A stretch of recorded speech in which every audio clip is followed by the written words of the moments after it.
Cowboy Nations, how you all doing today, man? How everybody doing? I hope you can come in here on with me on this live video today. We're going in. We're doing a little different, man. We're gonna do a little watch party on our opponents in the East, in the NFC East. We're doing a little watch party. I just wanted to come on today to go on live with you with this to show you, well, kind of talk about what I watch when I'm watching a general view of a football team. When you scout the football team, we're scouting your opponents, your upcoming opponents that we're gonna have in this NFC East. Uh, you you have a general scouting, um, when you scout a team in your conference. Um, you get a different view when you watch the game. So sometimes when you have a game and you get a chance to go to the game, you're always gonna watch film, but you'll get a chance to go to the game as well, and you get to see the team because what you're trying to look for now when you're looking at a game in a general basis, it's the flow. You can't really hardly pick up on the flow when you're watching film because sometimes you're just watching offense or defense, and sometimes you don't pick up the flow about what happened before change of possession, how the flow of the game, the momentum of the game goes. If you don't get it down a distance, well, sometimes you get down a distance, but this helps you pick up a flow. I like to hear sometimes what people are saying when I watch this, because sometimes you do pick up some of the stuff when they talk about some guys that may be dealing with some injuries. First game of the season. So we're gonna get a chance to look at this game. Hopefully you tuning in wherever you're at. If you're a Cowboy fan, that you're tuning in and you're gonna watch our two opponents play. One, we play the Giants team on next week, and then we got the Washington team as well. So should be a good football game. It's always a good game. There's the NFC East uh, battle. These two probably the oldest members of the NFC East, maybe the Philadelphia Eagles, but all these were way before Dallas came on. Dallas came in 1960, so we came in after all these people. But again, like I said, even though the Eagles won on Thursday night, everybody in this division is still our little brother. It's just point blank. We got more success of any other of the division, but this division is the most successful division in football when you talk about Super Bowl history and championship history. So, well, look like the Washington team is starting off first. Um, we're gonna start off with the ball and to see how this going. Special teams is very important. I think they got Debo Samuel back there returning kicks. So Washington said they're going to use Debo Samuels in a lot of different ways already. They already got him returning kicks. I think San Francisco had him returning kicks of this in uh, special circumstances, but Washington said they're going to utilize him at all his skill sets. So he's not going to be He's not going to be sheltered. Usually, when I'm on a Sunday, I watch the red zone where I can watch every team and get a look. But the day I decided, since we are off this week, well, now we already played this week, and two of our opponents are playing each other. Let's get a chance to watch both of them. Want to watch and see. There's a lot of talk about the Giants' defense and their defensive line. Um, and how good their defense is going to be this year. So we really want to see if that's translating their defense and how well their defense is. Um,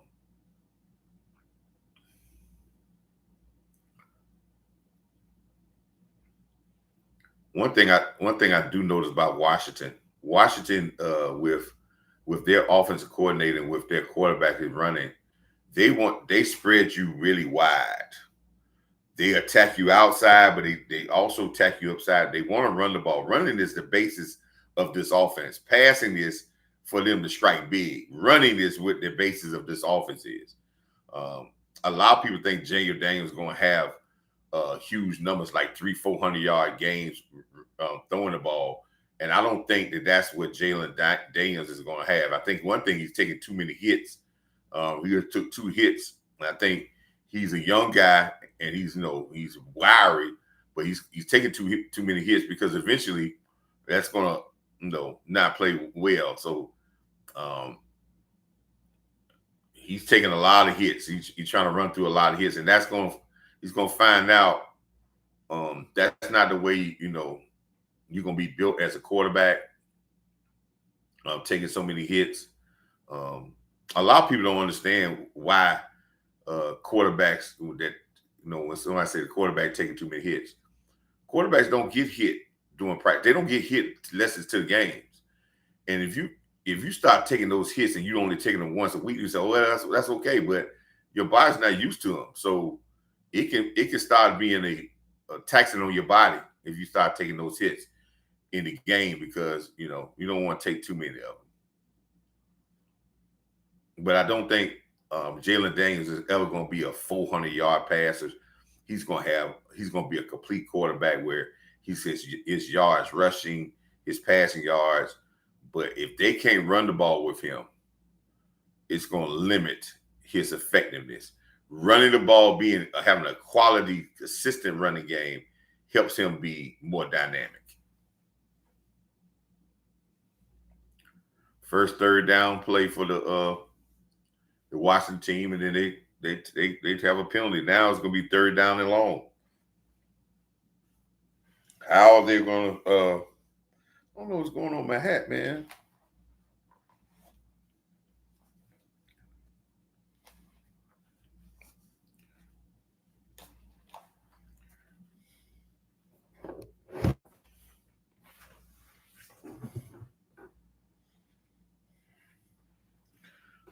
Third down and 10. That's what I said on our live. That's a turnover. This is where you can try to get a turnover. The Giants are going to be looking to try to get a turnover when you 3rd and 10. Zach Ertz, the old Zach Ertz. See if he's going to try to be healthy for a whole year. He has a lot. He's a good tight end, but can he play a complete season? He hadn't played a complete season in a couple of years. And once you started getting older, people, and you stop not being able to play complete seasons, it usually don't continue. So the Giants got to stop. Almost a pick off on the first down, and then a penalty, and then a drop pass. So those things will hurt you on drives, but we're going to find out, like I was saying, I was telling people to watch football, because we're going to find out every drive when we get all upset, when we get to punt the ball or we get stopped, we get upset like, oh, man, we start panicking. But that's just football, man. Every drive is not going to come out to be a touchdown. If someone's in the chat, if y'all can hear me, make sure that y'all can hear me. If somebody's watching and they're in the chat, please just let me know if my sound is okay. Just hit a thumbs up and say, okay, coach, your sound is okay.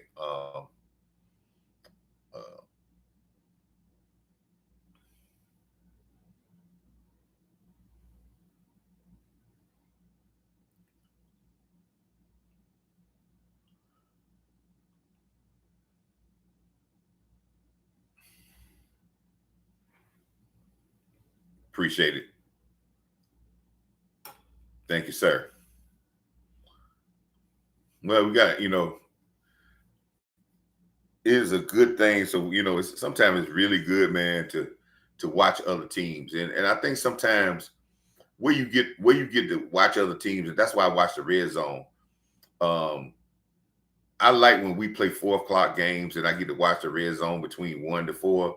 And people say, well, coach, why you keep watching so much football, watching the Red Zone? You really usually find out in the NFL, every week is a trend. Some weeks, oh man, all the special teams are doing well. Some weeks is a big emphasis on defense. Some weeks there's a lot of turnovers going on. I like to find out what the flow when we playing 4:00 games of what the flow of the week is. And when you find that flow, then you can kind of see.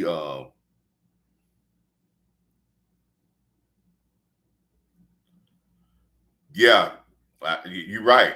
You are so right. Fallback season. This is usually and listen, they may have a fallback season, but let's just be honest. I've been an opponent of Quinn. Quinn is a very good football coach. To get the Atlanta Falcons to the Super Bowl, regardless of how they lost, to get the Atlanta Falcons to the Super Bowl was a big accomplishment. Now it may have failed back after they lost some talent, but he got the Atlanta Falcons to a Super Bowl. That's great. And to take this Washington team from where it was to an NFC Championship game last year, that was remarkable. I think he has learned a lot from his first head coaching experience. So I think he may cut back on the fallback because of that experience that he's gotten with Atlanta. Usually, sometimes good coaches, when they have that second job, that second time, and they get that, and they were somewhat successful in the first time, if they're good coaches and learn from that, they can kind of ward off that fall off like they did in Atlanta. Because now he understands those things. And experience is the greatest teacher in the world. I told you, I always say history either going to teach you some great lessons or it's going to hide some problems that are going to continue to repeat over and over again.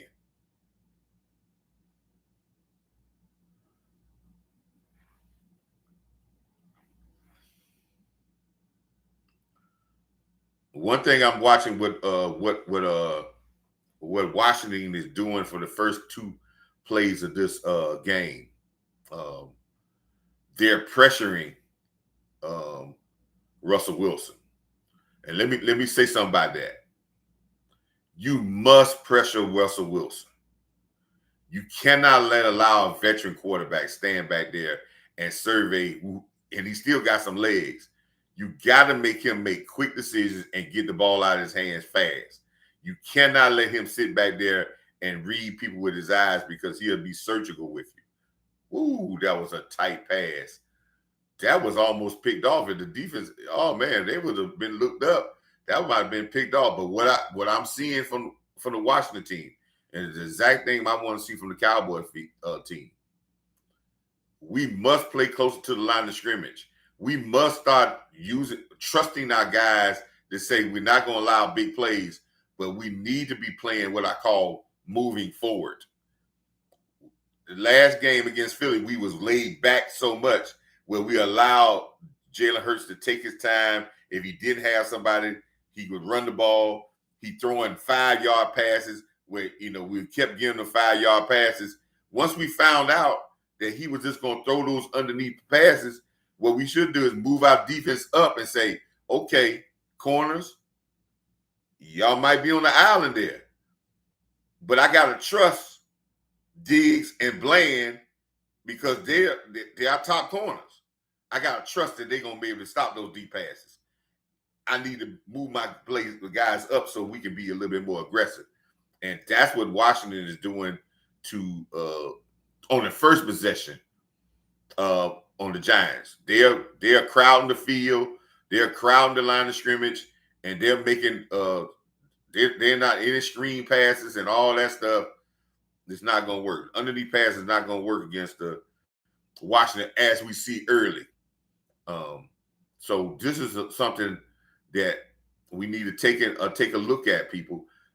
This in this first possession, pressuring the Giants, not laying back with our corners 15, 20 yards off the ball. Our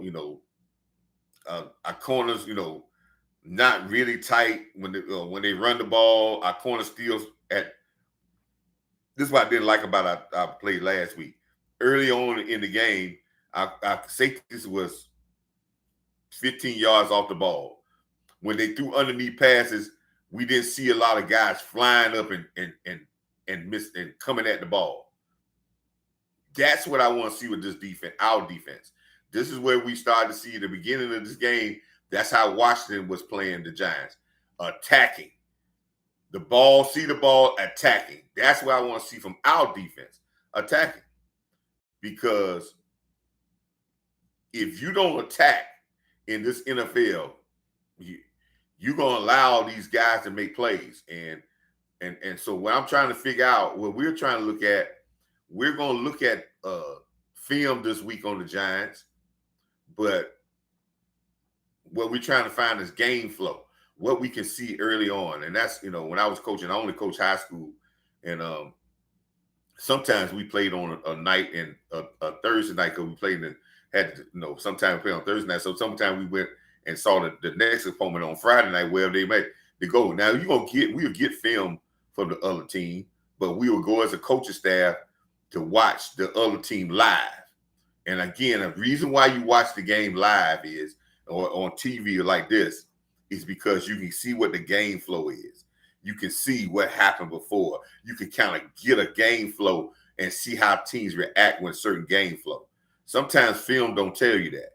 When you're watching film, you're watching for the particulars about certain things. But this gives you the feeling of how it's working in the game flow. And sometimes this gives you little snitches where you see like on here we got some times that they got the they're doing shots on the sideline, and those things are very important.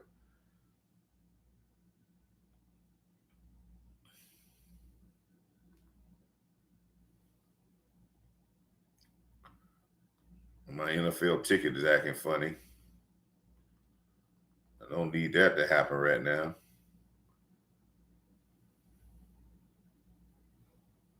Let's see if I will.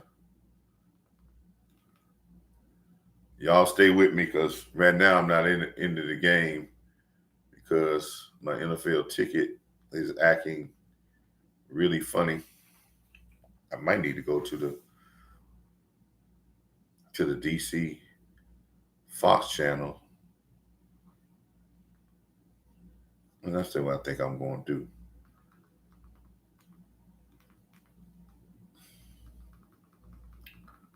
Hey, y'all let me know because I'm trying to get a better um a better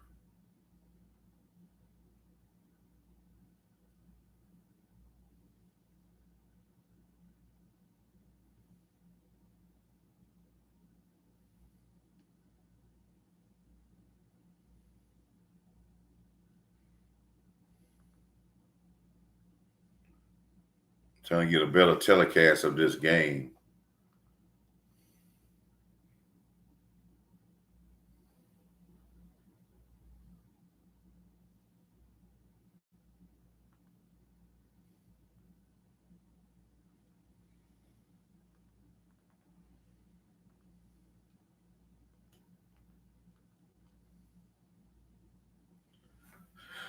All right.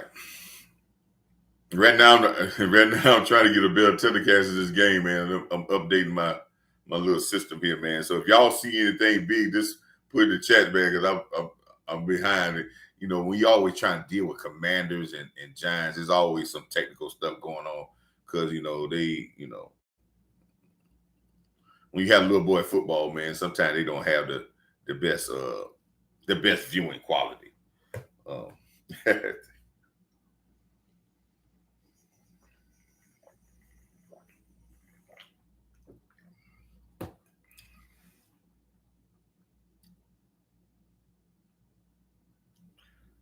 oh man, this is crazy.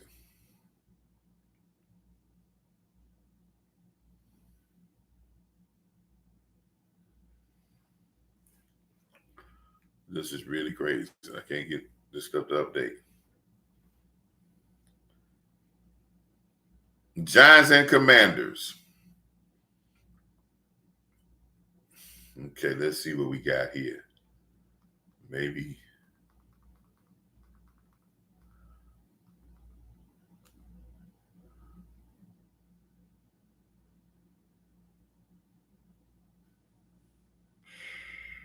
This is crazy.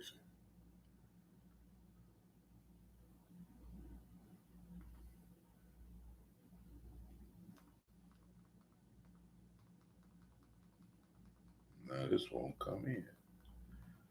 This is crazy, man.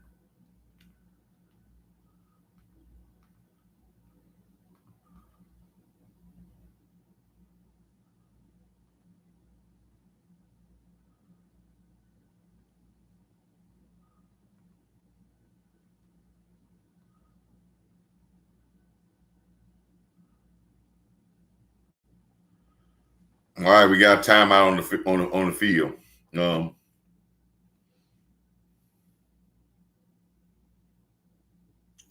for people in the chat, um, I'd like to know how much football do for all the Cowboy fans is in the chat. How much football do y'all do you get a chance? I know the Cowboys are on every week, but do you get a chance to watch other teams, um, or do you just watch highlights? But do you get a chance to watch other teams? I know sometimes the only time you get a chance maybe the Sunday night game, or sometimes you get a chance to watch the games before the Cowboy game or the game after the Cowboy game. But do you get a chance to watch other teams, and also do for the people who follow the Cowboys, that are Cowboy fans, and you follow the guys on the YouTube channels and the Cowboy Nation? How many of you get a chance, even though nobody? I don't think other other teams have a lot of YouTubers as well. But do you get a chance to follow those people on other channels and see what they say? Or go when we have an upcoming team, tune in to the other channels, to find out what's going on. There's a lot of hate fans tune into our channels and talk about us, because we the big dog when it comes to having the most popular, or not. I'm not saying most popular, but we have the most volume of YouTubers and content creators, and the other teams may not have as much. Not saying that they don't as much, but we have a lot. So we have a lot of the other fan bases coming in and getting on our stuff and trolling us. But do you get a chance to go out there and look at those other things? Because I always tell people, when you get a chance to go out and look at other teams, sometimes people say, "No, I don't look at other teams because you know they ain't like us." Well, yeah, we find out that other teams have the same type of a bad injury on the field. Man, I hate to see when players get carted off, man, with a bad injury. Um, yeah, yeah, probably blew his knee out or his Achilles out on that. I hate to see that happen. People, those things are very, very, very. Those things really go bad, man. When you have players that have those type of injuries, man, I hate to see that happen to a guy, um, especially when you're trying to trying to stay in this league and trying to keep yourself in this league, man. I hate to see when you get injuries like that when these young players.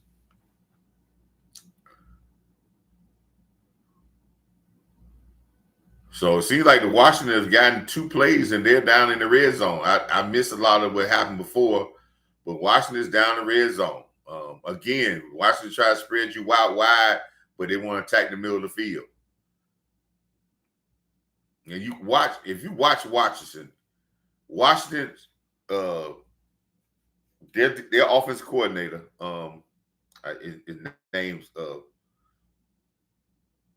his name slips on my mind, but he's got an offense that like to spread you wide. They got a picture of him now, but he likes Kingsbury. Kingsbury like to spread you wide, right? But they like to attack the middle of the field. They'll spread you wide, but they're getting their big plays in the middle of the field. So they want to spread you wide, but they're going to attack the middle of the field. So you got to really be conscious. See, touchdown. Where's that touchdown was? I told you, they spread you wide, right? I told you they spread you wide, and then they try to hit you in the seams. See, they got Kingsbury like you see how spread it out their offense is? And then they went and they spread it even going with the tight end going outside, but everything is in cutting routes because that's how they attack. They spread you wide, but they want to attack the middle of the field. Because like I said in one of my live shows one time before, you win the middle of the field, you win the game. You win the middle of the field, you win the game. And if you watched our game this past Thursday, we had good CeeDee Lamb and Pickens, we had some good passes, what we call in the quadrants. That's in the like 15, 20 yards up on the sideline between the numbers and the sideline. Why did we get passes like that got to CeeDee Lamb in those areas? Because Fangio for the Eagles is an old school coach.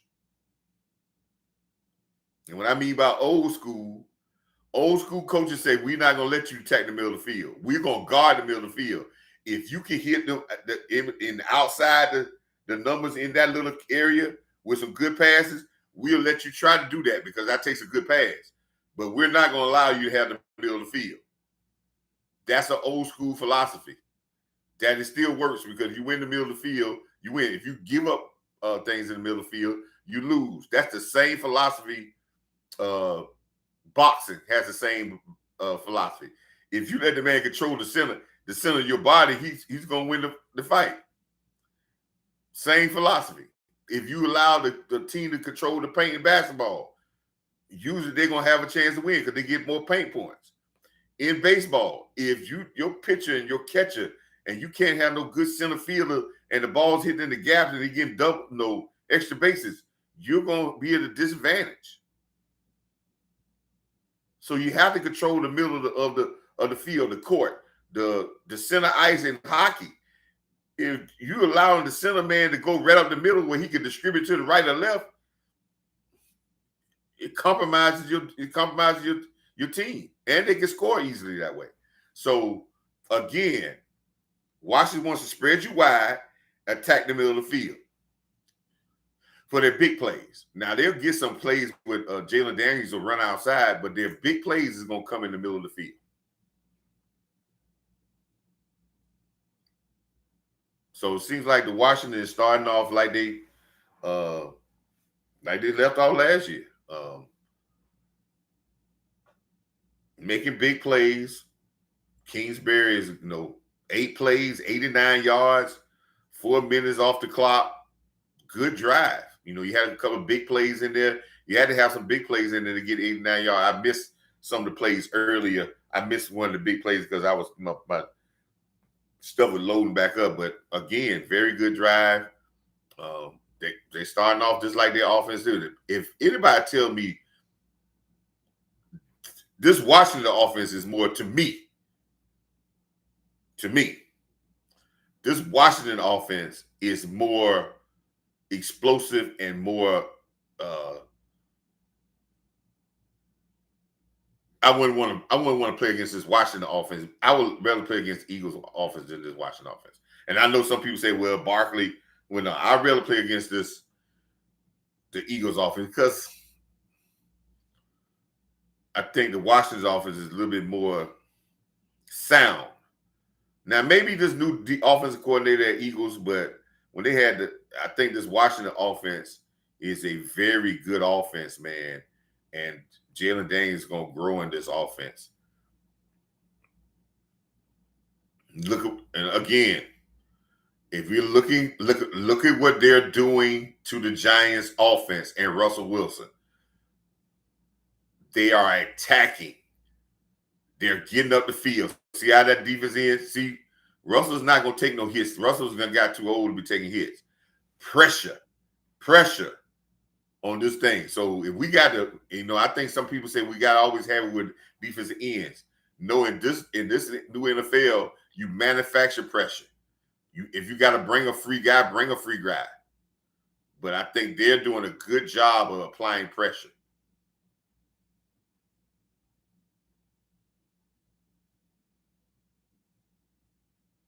And the Giants' biggest Achilles has always been their offensive line. I don't know. They have had some draft picks on their offensive line that didn't pan out. So they're going to go as far as their offensive line goes. They're talking about their defensive line. If their offensive line is like they've been for the last 4 to 5 years, it's probably going to be the same result. But this early on in the season, they may get that way. Washington is not even showing who's coming. When they stand all those people up, they're not even showing who's coming. And that's just a professional throw by Russell Wilson. That's a professional type throw. That's a seasoned veteran that can make a throw like that. That's not bad defense. I don't get bad about that. Great professional throw.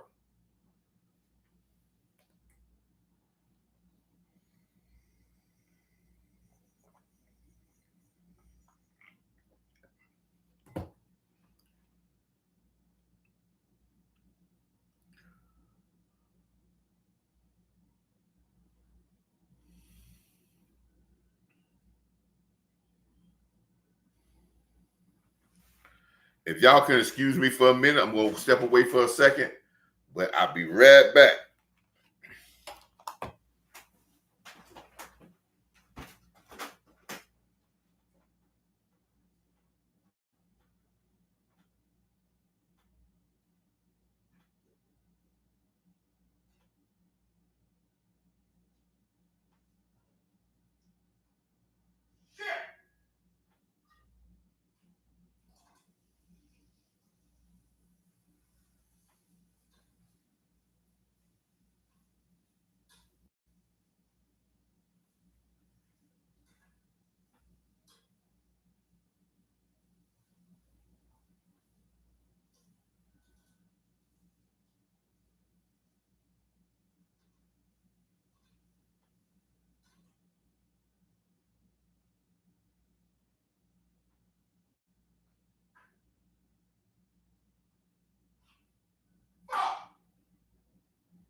I'm back. I'm sorry, people being gone for so long. Missed a lot of great plays, but never try to cook and try to go on live stream at the same time and forget you got your pot of neck bones on and mess them all up.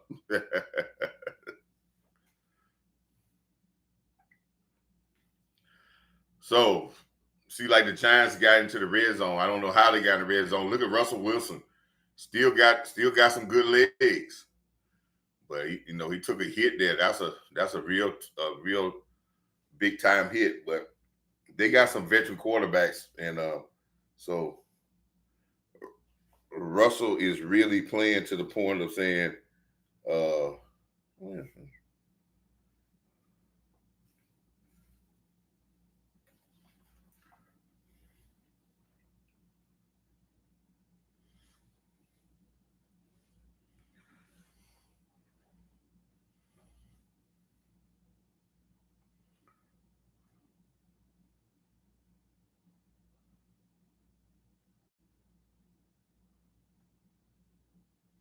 well, yep, I did see how they attacked how the Giants out of how Washington attacked the new linebacker for the touchdown in that matchup. Yeah, because again, as you saw in there, I'm sorry I'm answering your question late, but yeah, that was a great job. Like I said, Washington wants to spread you wide and attack between the seams. So if they get a stiff out there, and a boss cowboy used to like to use this, say, get a athlete on the stiff. So if you got a new linebacker out there, and if you can stretch him wide and get back to the middle field, that's how you attack young players. Because a lot of young players think, oh man, he's trying to get up and run a deep pass, and they get scared when you try to go outside because they think you're gonna go deep. But you always can cut back inside on them and get them, but they don't understand. They get afraid of the going of the sideline and don't understand that the middle of the field is where you really want to attack. Now, I missed all the way to how the Giants got down here into the red zone. Was it a big play that got them in the red zone? I missed all that because I had a little incident in my kitchen I had to go handle. But if anybody can tell me in the chat, did they have a big play to get them down here in the red zone?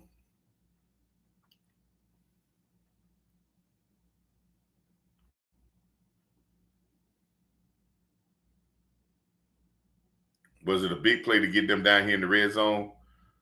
Because I missed all that with them going, and I apologize to y'all because we always we watching the game. We want to make sure that we see a lot of the big plays and how the game flow goes on.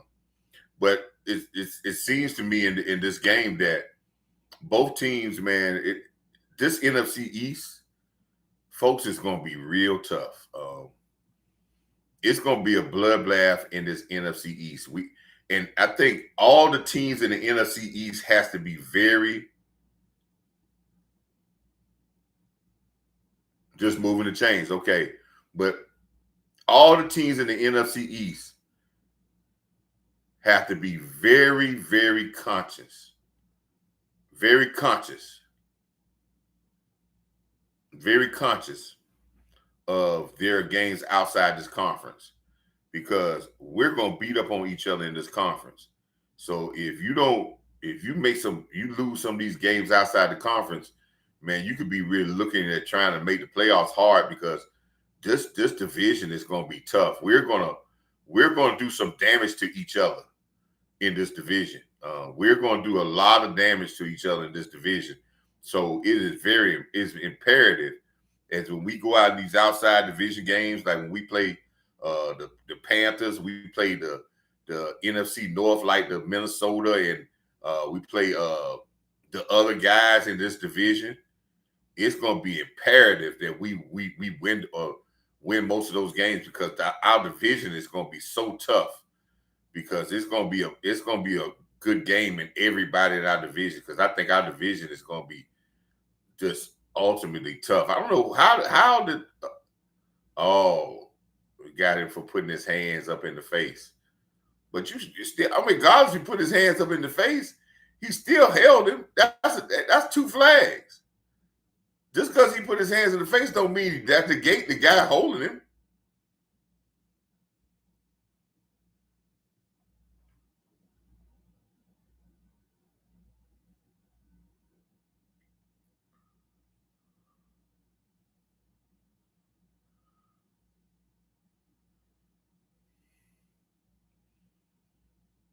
See, this is why where the Giants on the first down, they tried this on the first down, but this is why if they don't score here, this is why Dayball is anyway. I think that's the Giants' Achilles heel is their head coach. And just think about it, man. If you had records like he'd been gone someplace else. The Giants have given him more than enough chances. See, you could have ran the ball 2 times down here. You get down here, listen. When you try to trigger it, play the first play and it don't work, guess what happens? You give the momentum to the defense, and then they come up and make a great, again, 71. I still say, man, we can attack this offensive line. This offensive line is still not great to me. They may be better. I'm just saying for what I just seen in the first couple of possessions. Not saying that they might not get better, but they still got some deficiencies with their offensive line.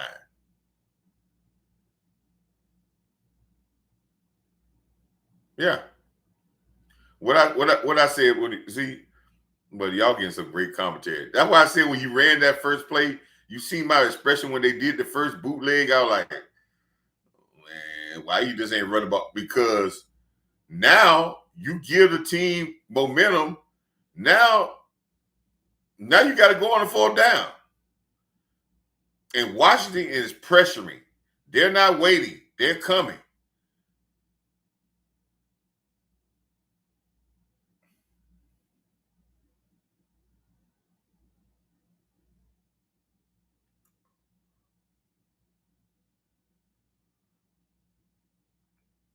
And their coach, man, anyway, I don't like him, man. That guy right there should be too many chances, man. If he was anywhere else, I don't even know why he's still there. They keep blaming everybody else, but if my thing is this, if you see you got an offensive line problem for the last 5 or 6 years, the hell with everything else getting defensive guys. I'm gonna fix that. They still try to draft defensive guys and ain't fixing the offensive line.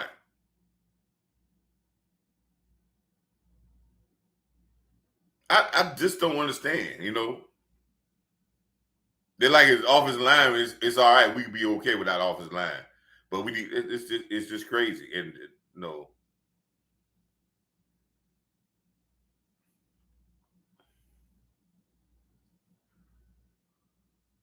I don't know why why the hate is so on Mozzie. I don't understand. I don't think. Again, I say this again, and y'all might have heard me say this on the live stream, and I may have said this on the watch party. And I'm saying this on this stream. Expectations is the biggest disappointment in the world is expectations. The biggest disappointment in the world is expectations, because expectations will never, if you label some expectations on a person, and your expectations are more than what they ever can accomplish, you're always going to be disappointed, and you're going to and then when people don't meet the expectations, it turns into hate, church, because you feel that they ain't making them because they're trying not to make them, but they may not be that. Your expectation might be we're expecting Mozzie to be a first round pick, to be like most of our first round picks to be all pros. But almost first round picks don't become all pros. You may have out the 20 the guys that got drafted in the first round this year, you may have half of them or more than half the teams don't even pick up their 5th year option.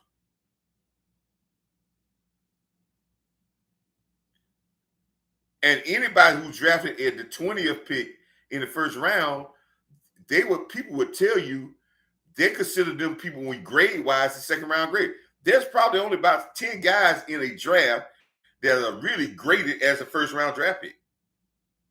And some of those don't hit. So we expected Mozzie to do and his expectations. This is what kills me. The last 5 or 6 games last year, he graded out as one of the best defensive tackles in the NFL at a 70% rate at the run game. But nobody remembers that.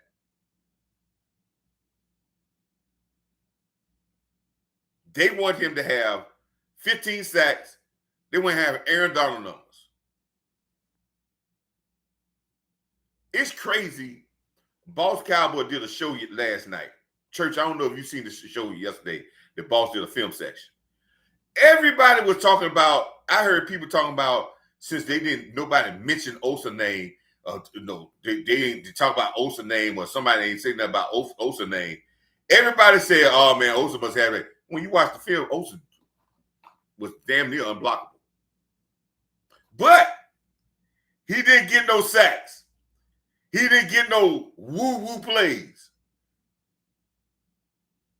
But he took on double teams, got off double teams, split double teams, applied pressure, made a play in the backfield. Quickness was there, but nobody said that. Because we're looking for splash. And we don't get splash, then the expectations go too high, and then we start ripping people to death. And then we start killing our own players. And guess what? I've said this again. I'm going to say this again. Mozzie has checked out with the Dallas Cowboys. And this is something I know. Mentally, he has checked out. And the rise he checked out because the ultimate pressure of him saying, I can't, this is no win. And when a player does that, that means sometimes it's better for him to have a new environment. See, this is different. And I know we watching the game. My TV done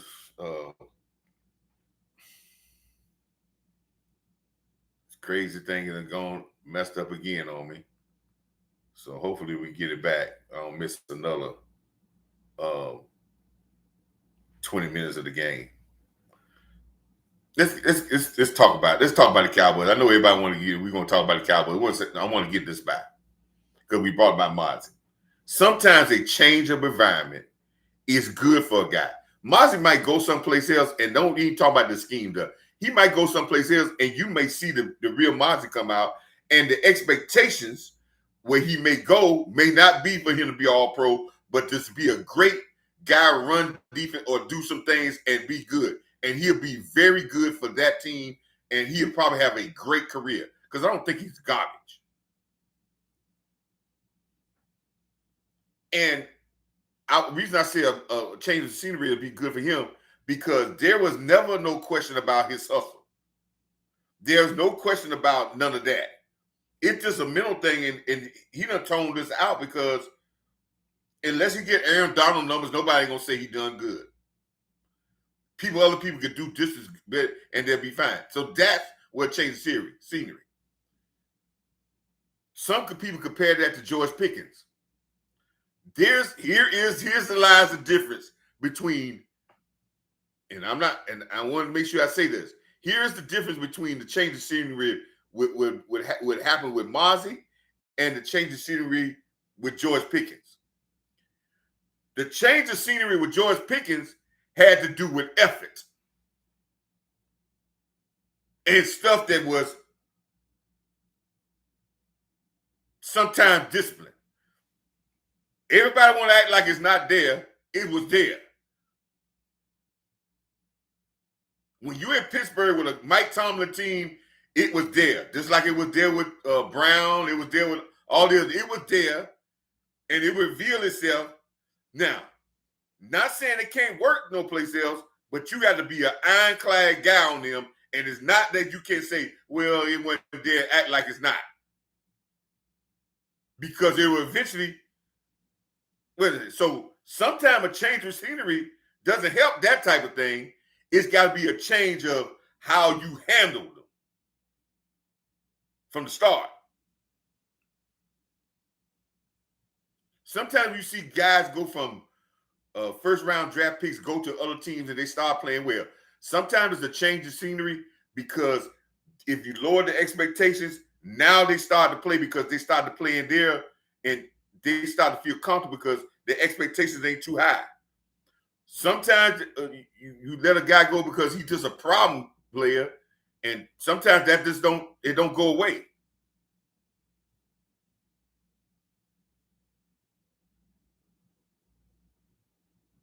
So I think expectations has destroyed, and it's on everybody. Think about this, people. This is what they're doing with Dak Prescott. Oh, y'all, expectations. Everybody expect Dak Prescott to do. He got to be 20 for 20 every time the Cowboys win. I hear people talk about when it comes to Dak Prescott.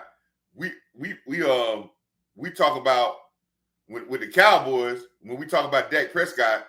I'm loading up again, man. I'm missing some games because my computer, TV, I ain't gonna say that, but my way I'm looking at the game is needs to be updated anyway. But expectations are the killer. Expectations, the biggest disappointment in the world is expectations. And if you got too many, if your expectations are way over, they'll never get expectations. They'll never get to the point of when they're clearing the expectations. And guess what? I always tell people, you'll never feel the expectations because the expectations will be different. Every time you look around, it'll be different expectations on you. And Mozzie hadn't gotten to a point where he's playing. And now, when he's done clocked, when he done checked out, when his confidence gone, and he's probably done checked out, I think Mozzie wanted to be. I think Mozzie wanted to be cut because he know he's gonna get picked up. Because anybody knows his play ain't that bad. He was gonna be picked up. I think he wanted to be cut. I think he wants to be out of Dallas. And and to be honest, people, I can't blame him. I can't blame him.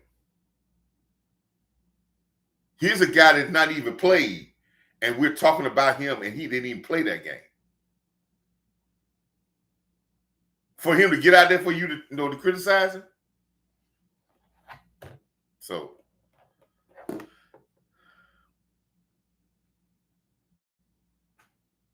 we not, we talked about Mozzie, and I'm not going to talk about Mozzie no more because of the fact I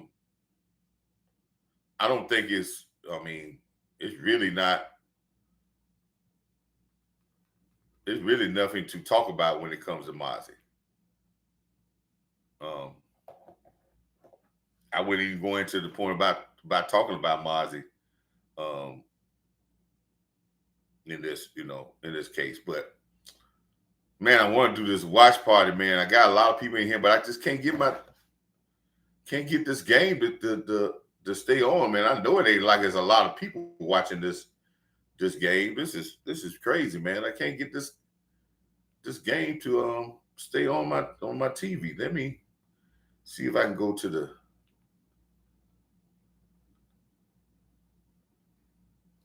the Giants Fox channel and see what they got.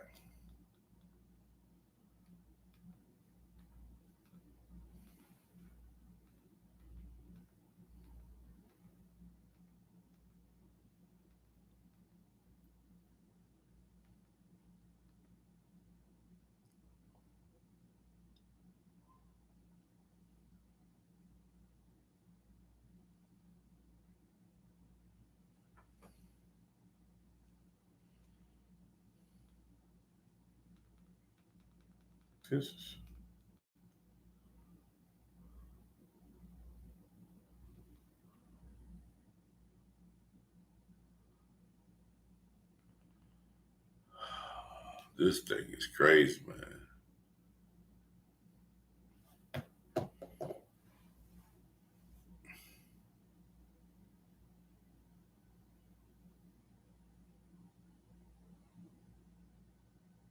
Yeah, I mean, church. And I know me and church going back and forth, man. Listen, but church, I said this. Go check my Twitter when they were talking about earlier when talking about the cuts, and I told y'all I said that in Twitter back a while ago, and it's been about maybe a couple of weeks ago. I told you that he had checked out, man, and it's understandable. And then we watched the last game that he played in preseason when he got that sack and he got up, he didn't even celebrate. That's not a guy that's celebrating and saying I'm a ride. That's a guy that's saying, yeah, whatever. Yeah, and that's not bad. And if anybody gets on him talking about, well, you don't want to be, why would you want to be here? How we done treat him?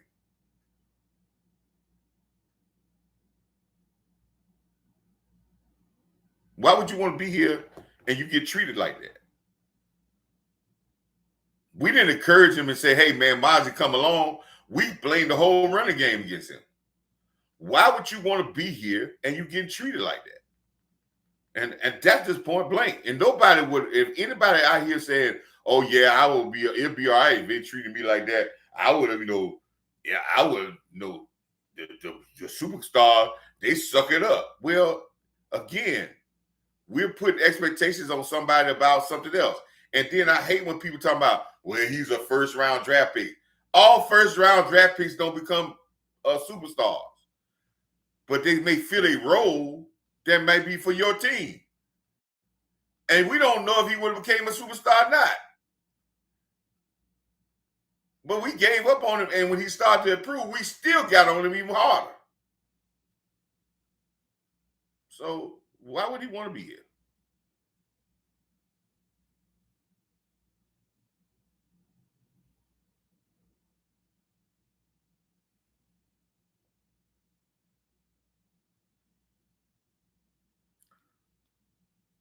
I wish Mozzie the best. I mean, they may having a hard time to trade him now, um, but I think that's.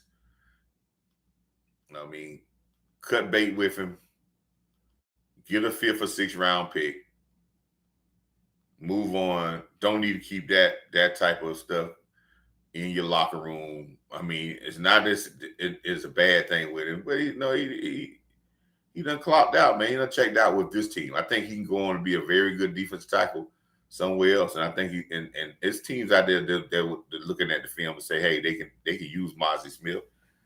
Is that they're not gonna give you nothing now because you already done you already done showed that this is what you think about Jalen. I think Jalen Blue is gonna be a good running back. I don't see where because the guy got an injury with his ankle. The times that he played, a couple of runs where he ran tough in one play, he got some. The two runs he did get none. He gets the stat back. We didn't block nobody. We got people attacking him in the backfield, but the other runs where he got going was pretty good runs. The guy is explosive. We start judging the guy because again, here's again to expectations. Because you get drafted by the Cowboys, I don't care what round you get drafted in, they expect you to be all world. And if you don't come out and be all world, then you're a bust. But when this team was drafting, when you got a good football team, and I think it's a talented football team, the Cowboys ain't drafting guys for them to be impact players right now today. They got a team. But again, man, because he did play, he's probably still suffering from the ankle thing. He didn't get played. So he's going to get his chance. But if he did come in, he played a couple downs. No, we looking for him to have a 40-yard run. I'm just looking for him to do some of the things that he can do and to be productive. And as it go along, when he get a chance, it may be a chance where he get a big play in there. But let's be productive. That's the expectations, man. Yes, we got to temper our expectations and let them match what they're trying to get from a guy. We got expectations, but this might not be the expectations that the organization got. We have to find out what the expectations of the organization, because they got to match it. Then when we don't see them matching the expectation of the organization, then we can go to the point of saying, okay, there's a something going on here.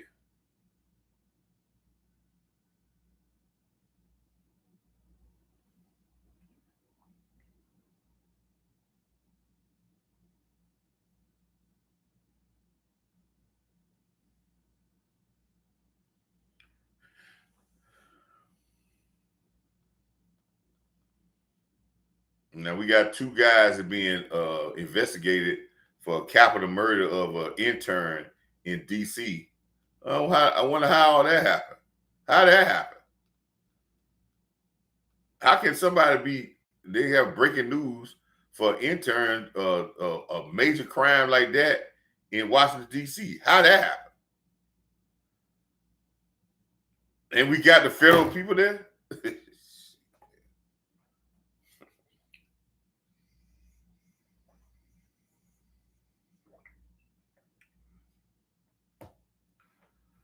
Yeah. He might be a Brees Hall type guy. You're right. And that's what I think. I think he might be a Tony Pollard type guy. When Tony Pollard came in, he was not a running back. He only had a very few amount of carries at Memphis. He was and Jalen Boo got probably more catches than he got rushes. Let the guy get his feet wet. That ankle injury set him back. I mean, we just got to think about it, man. Guyton got set back last year. Know why Guyton didn't do what he's supposed to do? There you go, Jay. There you go. I getting out of the pocket. But you know what? The reason why Guyton didn't get to where he was supposed to be last year, one, he had to get maturity. Two, when he got that viral infection early on in the season, in the training camp, he missed 2 weeks. Man, that kills your progress. But you know what we got? We got expectations. We don't get a guy don't practice and he a rookie. Be like, oh no, it made no difference. He got to be bad. So again,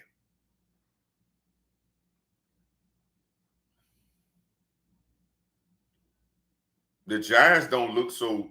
Their rush pass rush don't look like it's so really bad. Listen, man, Michael Parsons, and I'm finna say something to make somebody upset. Michael Parsons is the best. He's the best Penn State player I've seen in a long time. Because most of them don't be jack. Y'all know Penn State players don't really be jack. Michael Parsons, everybody else is blah. And I don't know how this other guy, he don't look number 51, the other guy that they got in the first round, he looked like he just getting dominated out there physically. So Michael Parsons was a dog. So I don't, these other guys, man, I don't. Sweet Saquon, yeah. And remember, before Saquon, all Penn State running backs used to be garbage. I don't care how they used to come in. Remember that, church?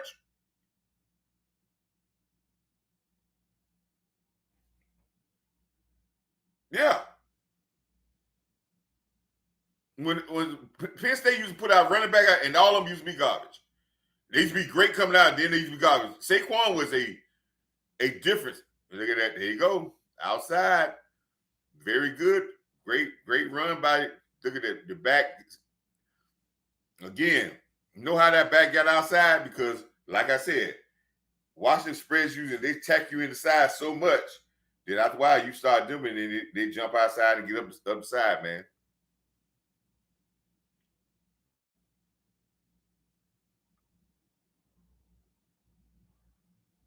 But I don't see it. The defense for the Giants is. Well, listen, early on, I'm never. I got a coach's mentality. I don't never jump to and start saying people are garbage because I think it takes 5 games for you to really set your identity for a season,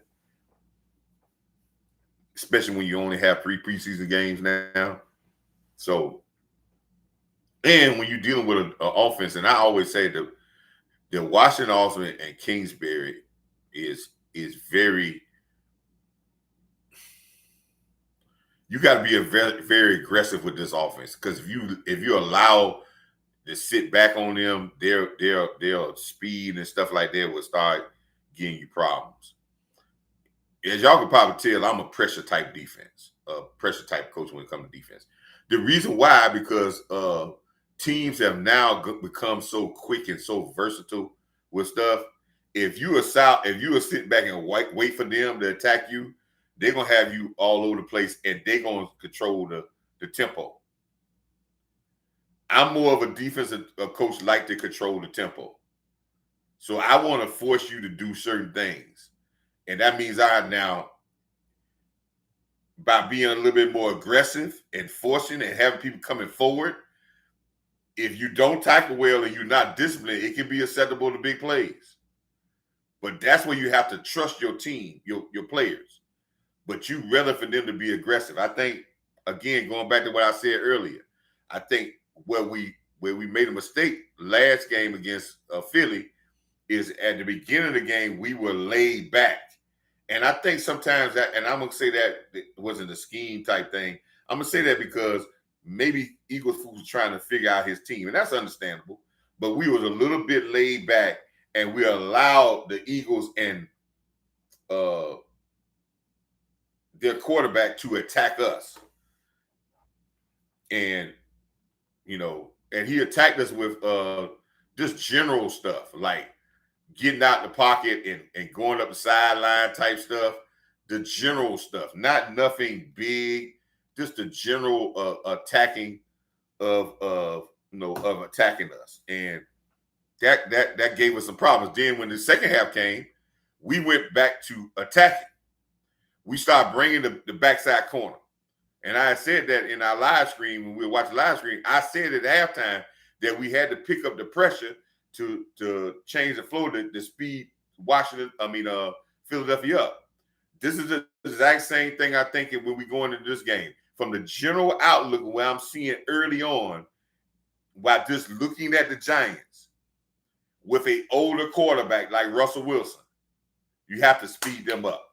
As you speed them up, I don't think their offensive line can pick up blitzes. I think they're already struggling with just blocking guys one-on-one.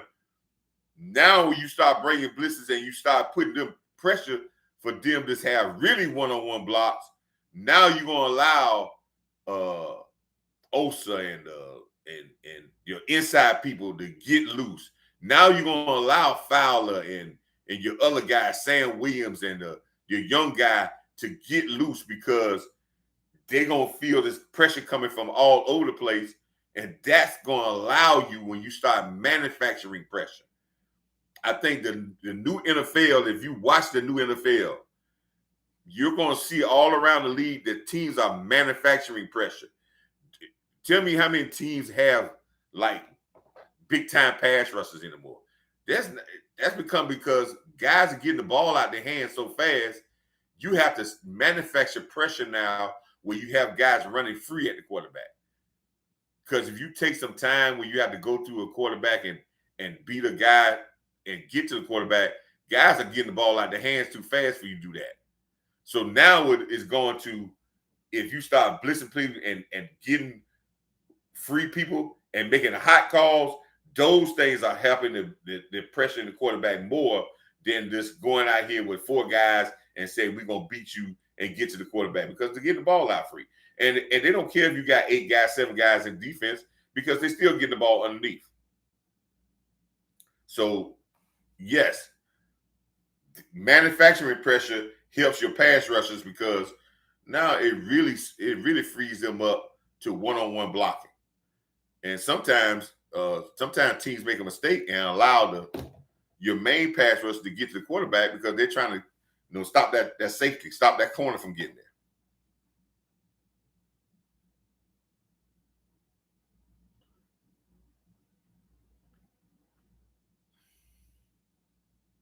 Big drive for the Giants here.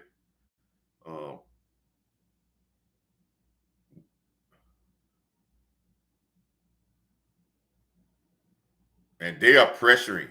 And let me tell you something about Russell Wilson.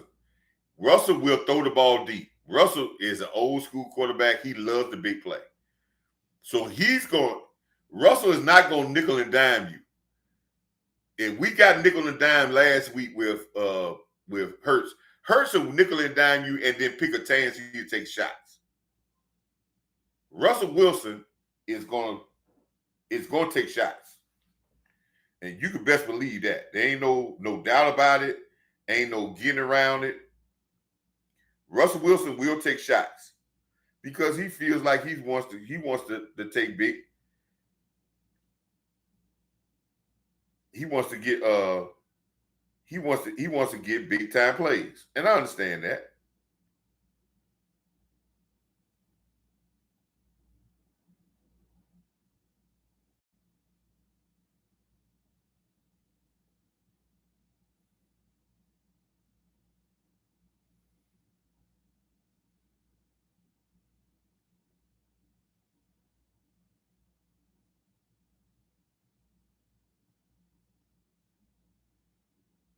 So Russell will take big shots. Now,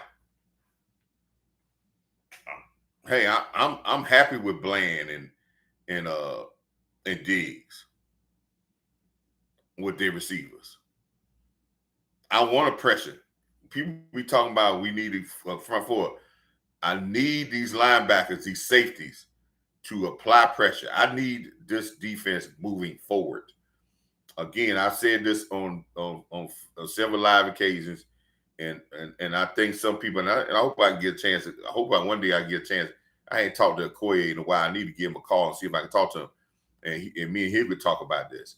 This defense, when Matt Equals's defense is moving forward, we're attacking guys, the defense linemen going upfield, trying to press. We have to attack when the back end. I watched a couple of film plays where we had linemen getting up the field, but our linebackers were scraping and plugging, but they were still 5 yards off the ball. And that's not good because if your front line is aggressive and getting and forcing the action, your linebackers and your safeties got to see it, diagnose it first, see it, and go. And they're all moving unison. You got to plug your hole. You got to see it and go. You can't sit back and say, I'm waiting to see it. Oh, I don't know if it's a run, and you still in the same spot. Because when your defensive line is getting up the field, what you don't want is a big separation from the front line to the second line. You always want to keep that separation the exact same was when you snap the ball. They up the field 2 yards, you still 5 yards off the ball. That's a 7-yard gap. They up the field 2 yards because they done seen it. You done came up 2-3 yards. Now you're closer to the line of scrimmage. Now we're making that play 3 or 4 yards in the line of scrimmage, not 6-7 yards down the field. See it, diagnose, see, go. So the exact same get off that you're having from your defensive line, that same get off is not called a get off from the linebackers and the safeties. It's the diagnosis they got it. They got to be able to read it. Their keys, you see blocked down, you see coming off the ball, you know it's a run. You got to be able to attack the run or the pass. If it's a short pass, they run it under. I need you to get up on them, and I need to be able to attack the football. A lot of times we've seen our players this Thursday waiting, and then we moved into a more of aggressive style by bringing them like Diggs from the outside, Bland from the outside. We brought Jonathan Wilson in the box some and got him into the action. Once we start getting them into action, guess what? We start playing better. But just allowing them to wait, that's not good for our defense. That's not good for us at all. We need an attacking style, and we need to get them in the attack mode. And I want to see them pressure. This is what Washington is doing against the Giants today. Quinn was always a pressure type guy. People don't understand that. He always wanted his safeties and all of them to pressure the ball. Now, sometimes that might hurt you in some of the big plays. Sometimes they get big plays on. But I think if you got a mixture of that, I think it can work very well for this team. Again, I think the Giants got problems with their offensive line. I think that their offensive line is not elite, and I think you could attack the offensive line.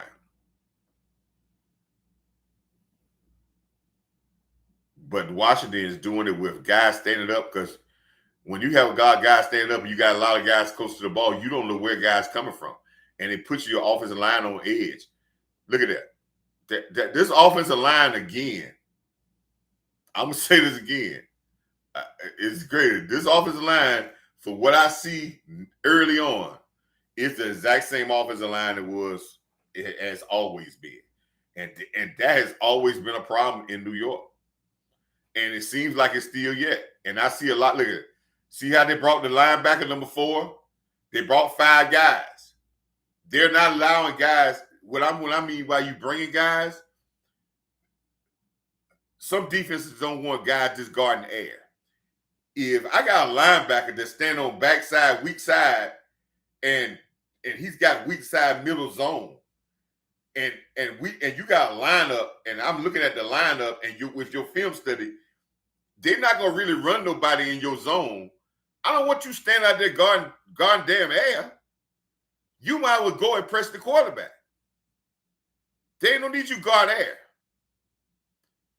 And when you bring 5 guys, guess what? That means everybody's one-on-one. And when they helped out with one guy, right? Now you allow another guy to get there and get home. Pressure the Giants. Do not sit back and wait with the Giants. If you're a better football team, I always say this. If you're a better football team, you got the better team, you pressure guys. You sit back and wait, you allow them to get into a rhythm. You make them beat you. Now, again, you don't want big plays. And I was very happy with our team last week, because coach, y'all heard Coach about explosive plays. We did give them those explosive plays, except that 150-yard pass down the field, and some of the runs that Jalen Hurts, we would call them explosive plays as well. Even the touchdown run, because that's over 15 yards. Those are the explosive plays. But we were very limited with explosive plays, which I like with our defense, because I said our defense played better over the years when we don't give up explosive plays. But we have to have a mixture to get the tempo in our favor, and we have to pressure this, because I think pressuring gets our defensive players in the right mindset.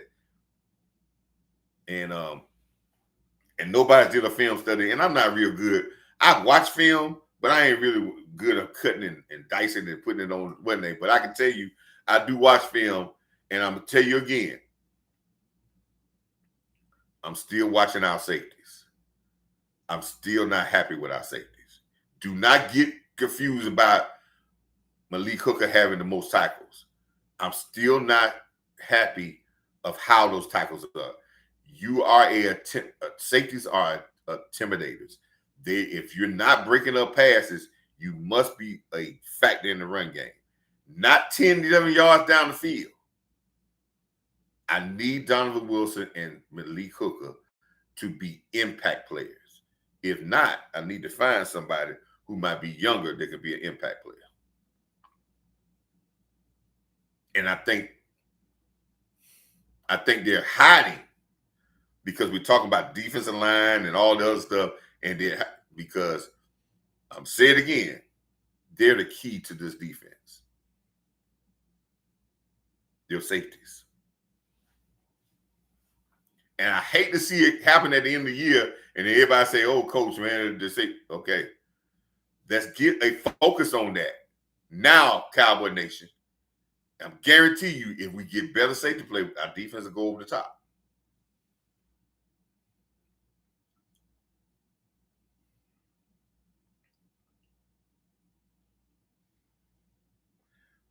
Now, something about Jalen, about the quarterback for the Washington, and I want y'all to watch. Very rarely he throws the ball down the sidelines. Very rarely. Everything, most of his passes are in cutting routes.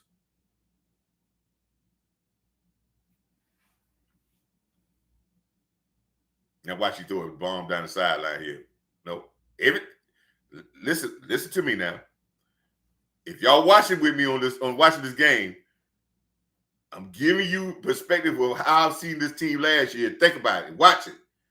Most of Jalen, the quarterback for Washington, a lot of, regardless of what the time possession is, a lot of his passes are in cutting routes where the ball is caught inside the numbers, not outside the numbers, unless he's doing the dump off to the running backs.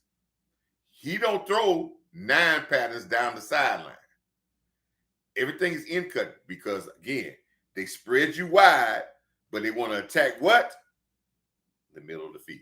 Look at all the pass plays when y'all see when they got sacked, when they did the replay, where were all the routes going? In cutting routes.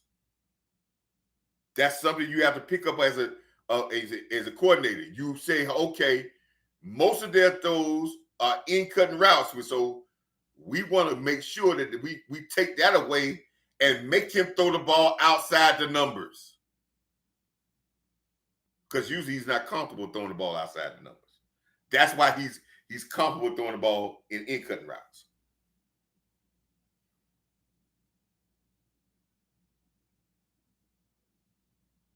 See? Screen pass. Where the screen pass come at? In cutting routes. Yeah. K-Faith, yeah. Bell and Wanye. Now, and listen, I don't know if Bell and Wanye is the answer either. To be honest, if you've been around here that long, if you ain't became the answer yet, I don't know. I can't say. We talk about, listen, it don't take, and I understand what we were saying, but it don't take long for you to become the answer and be playmakers. And when you 3 to 4 years in, sometimes you who you are. It might need to be another guy that's a little young on this team. Some of the Christians, all those guys that came out, it might be another guy that needs to be, I don't know if Bailey, one day, 3 or 4 years in a system, eventually you just who you are. It don't take you that long to mature. It maybe take a year, maybe 2, but when you talking about 3 or 4 years, you might just be who you are.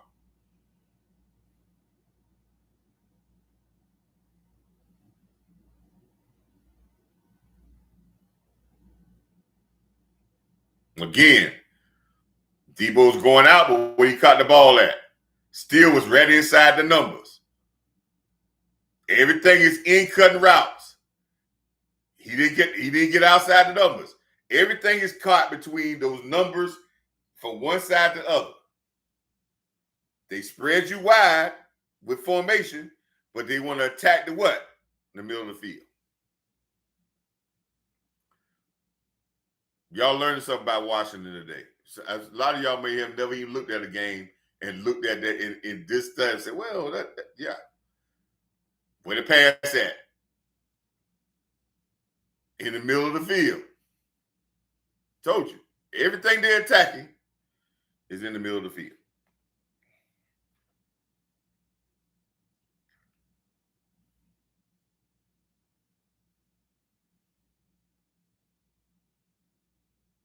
People in the chat, man, y'all let me know, man, if y'all enjoying the content that y'all getting today, man. I know I've had some delays, but I couldn't get to my game been flipping off, and I can't get it. But I know I missed some plays. But let me know in the content, man, by giving a heart emoji, hitting the heart thing, hitting the smile thing, or some of those things, man. The clicks, or also just give me a thumbs up and say, hey, man, we are learning some stuff, man. We appreciating this content, man. I wish I could. I'm gonna put it in my chat. I'm gonna put it in the chat.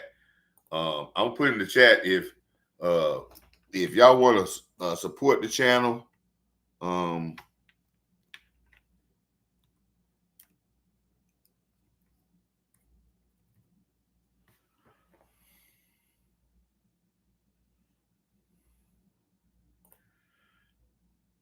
Hey, man, if you want to support the channel, I'm very close. I'm doing this because if I get my watch hours up, and just some more subscribers, man, I'll be able to get monetized, and then we can be able to do super chats. But right now, I'm still working towards. I've been doing very good with that.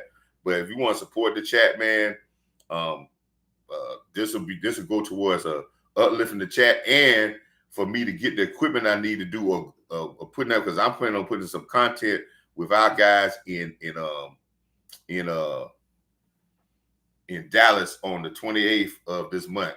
I'm going to Dallas to the Dallas Cowboy Green Bay game. So Coach Marv is going, and hopefully he's going to be there to be able to get some good content there. So I need to try to get the equipment there. We play 1 o'clock next week, so we're gonna play 1 o'clock, and then we're gonna have the afternoon free. So 1 o'clock next week, man. The Giants and the Cowboys. So we'll be on around the same time again, man. But if you want to support the channel, I just put my Cash App in the $PBS 222. Anything, man. You send me, it was help the channel, man, and help the uplifting of this channel, man. The likes you send, share this info, share it. If you share it to your people and say, hey, Coach Marv is on live. We just talking football and learning about our guys in the Washington and the little Commanders and the little Giants. The little Commanders, little Giants. Regardless of what the time is in the game. Regardless of what the time is in the game, they are always attacking the middle of the field. I don't care what the time is in the game. They're always going to attack the middle of the field. I told you that. Washington spreads you wide, and they attack the middle of the field.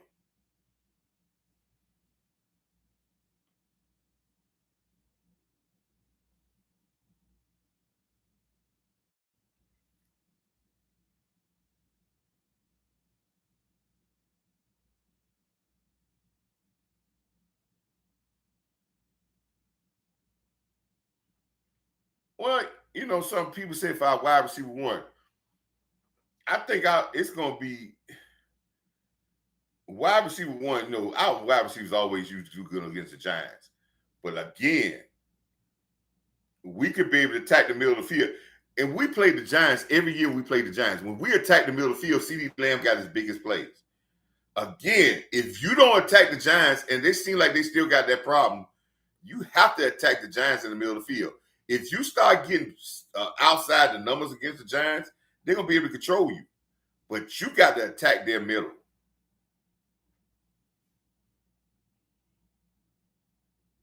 And they didn't come up with no field goal. What happened with that?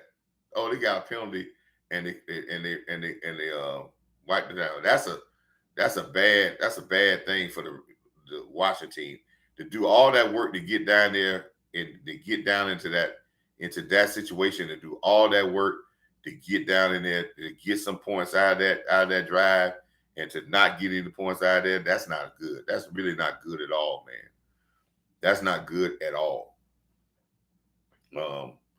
Total yards, man, 219, 6 yards per play. And they not even got the ball the longest, but they're doing some work. The Giants should feel good just to be down, down not down by a lot. Seems like the Giants still got problems with Dayball. I don't think that the players really like him at all, and I don't see why they should. They should, man. Anyway. And I'm not a coach killer. I'm not a coach killer, but the proof is in the pudding, man. Whatever he had there, it's just been bad. I mean, and I've seen some coaching stuff that's been bad, man.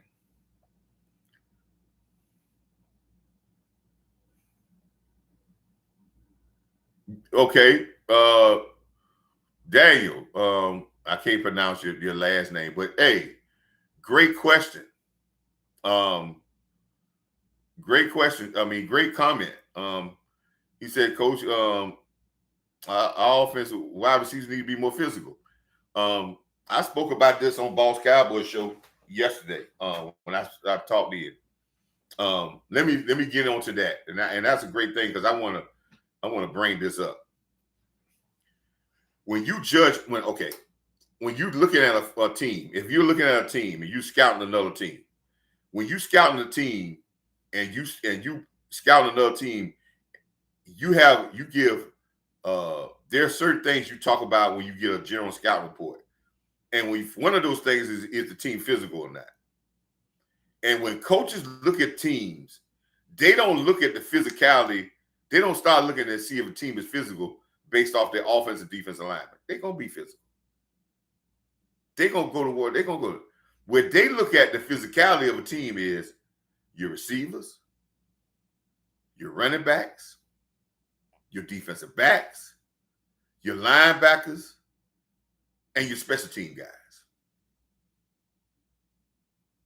If you're dominating those plays, when you see it's hard for guys to get off blocks because receivers are finding people to block, when you see defensive backs getting off blocks and they're attacking the line of scrimmage and they're making sound tackles, when you see line safeties getting up and making sound tackles, when you see running backs blocking in the passing game and running tough, when you watch the special teams and they're coming down or they really blocking when on a return or they really coming down and really recovering kicks, then you say this team is physical. But when you see receivers like we see, remember CeeDee Lamb said this early on in this training camp, that he has to block better. That means somebody in the room somewhere said, y'all not blocking well. For Saquon Barkley to get 2,000 yards last year, he had to have great blocking wide receivers. You don't get long runs with receivers not blocking. For the yesterday, on Thursday, our tight ends block better from the general point of view. I've seen some people finishing blocks where I had never seen before. But you know who didn't come to the party? Our wide receivers. Now, let's get to what I want to say about Pickens.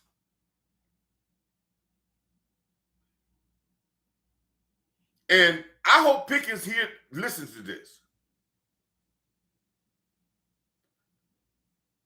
And some people going to say, Coach, you're jumping on Pickens, and Pickens probably be a good player for us. And I'm not saying he may not ever be.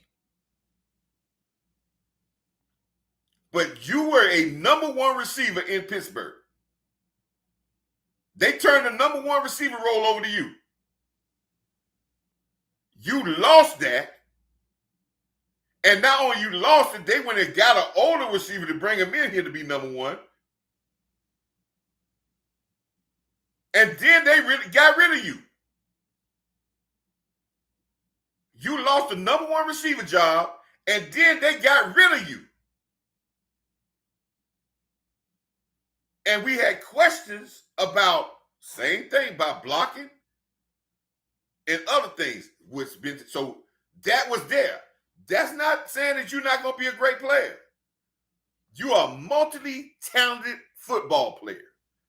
You've been on my fantasy team for 2 years. You can have outstanding games. And then you can disappear.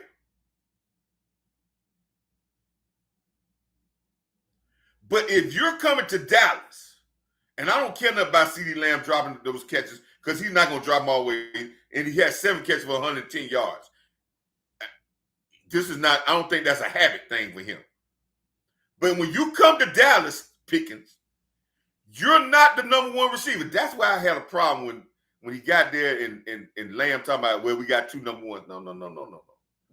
See, you can't give a guy a status of a number one wide receiver if he lost his job where he was at and he was trying to revive himself in you. No, you're a number 2. You damn near might be a number 3 when you first got here. But what we did is crown him as a 1B receiver.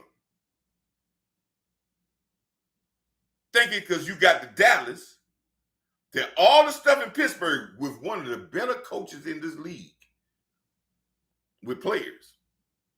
If you think Mike Tomlin said that's it, that it's something there.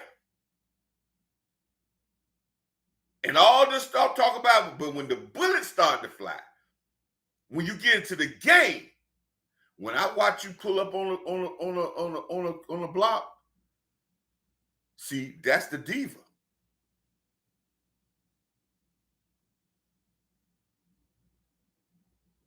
And see, let's talk about what Jimmy would do. And I hate people going back to Jimmy. Jimmy probably would have cut his ass. Because, see, talent without will, we have seen that all the time fail. We have seen guys that have been less talented be Hall of Famers.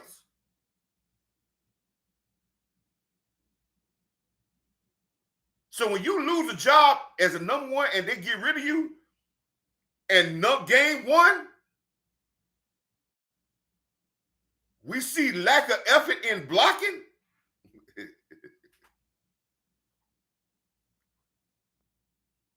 That means, like I said, those things don't change.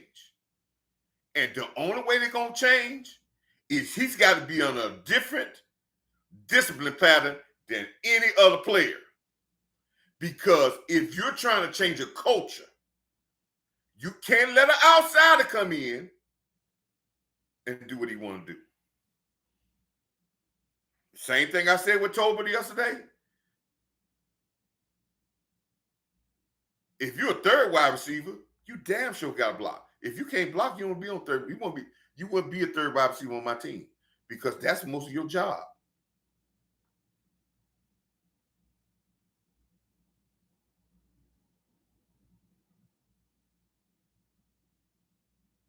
Now, I know the pass happy people at Cowboy Land go say, oh, man, Pickens know he catch the ball. Look at all that great thing. That's good. But the small things is what's going to get us knocked out the playoffs. The small things was going to lose games against big. And guess what? Pittsburgh didn't trade him because they didn't know he could make big plays. They traded him because they watched the little things he was doing on the field.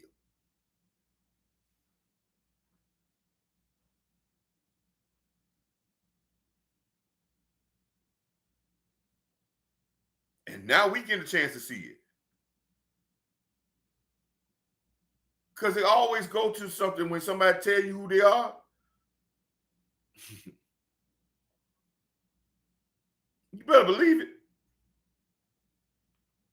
Now you could change it. But you got to be stern to change it.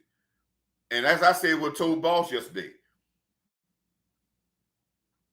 if I was the coaching staff, if I was Schottenheimer, I would say this guy got a great chance to be good. But I think you can get better out of these.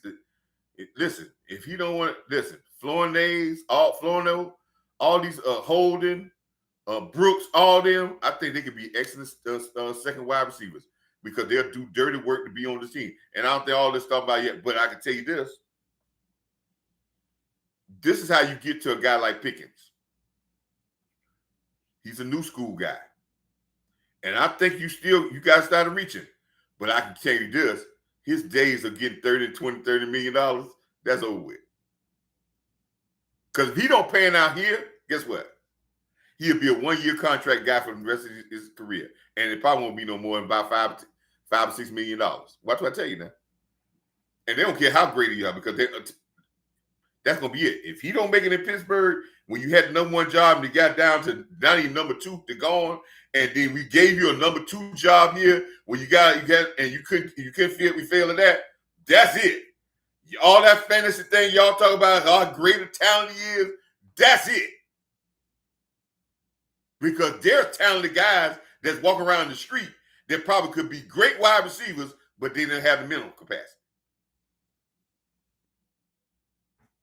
There's guys walking in the streets right now that probably could be top-notch football players, but they can't. It takes the mental and the physical and when they to be able to play.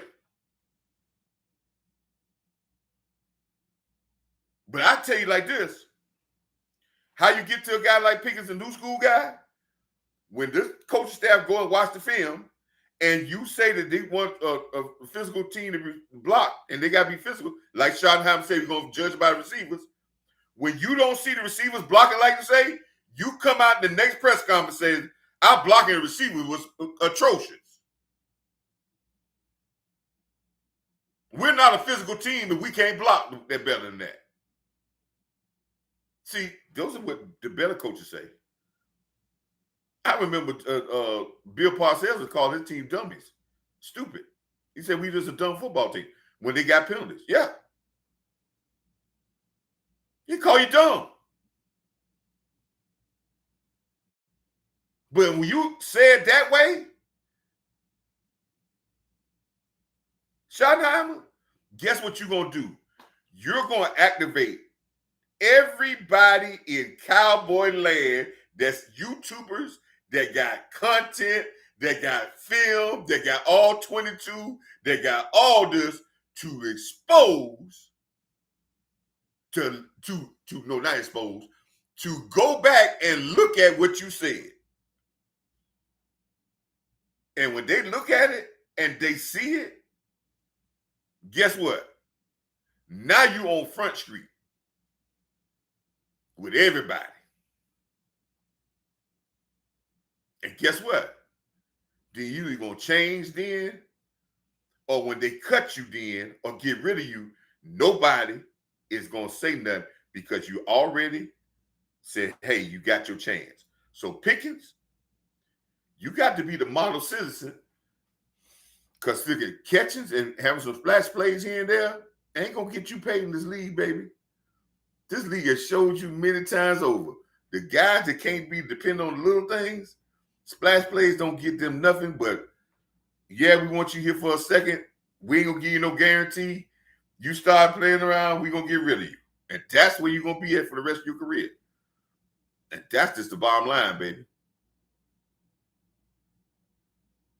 So I think the guy's very talented. But I done coached guys that have been very talented. I done played on teams that guys I thought was probably could be the most talented. Probably could have went from HBCU to All Pro to Hall of Fame.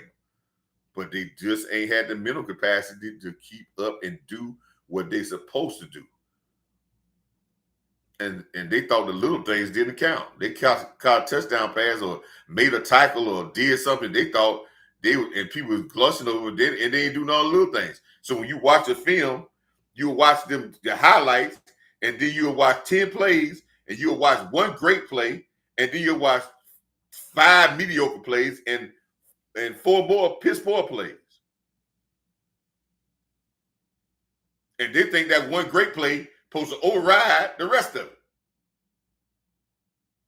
Nope. This game is for the people who are consistent. One thing you'll find out about football, consistency sometimes beats splash by a lot.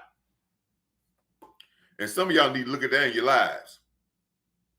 Consistency sometimes beats splash a lot.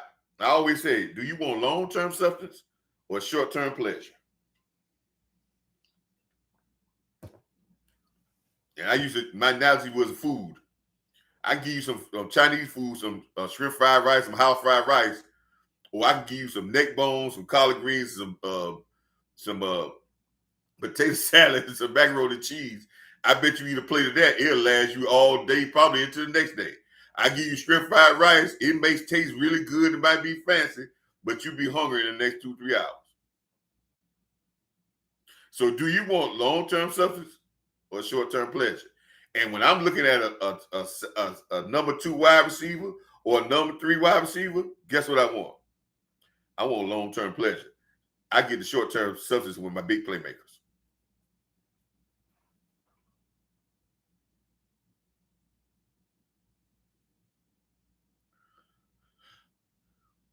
And again, the Giants offensive line, man, I was telling somebody, and people thought I was joking when I said this.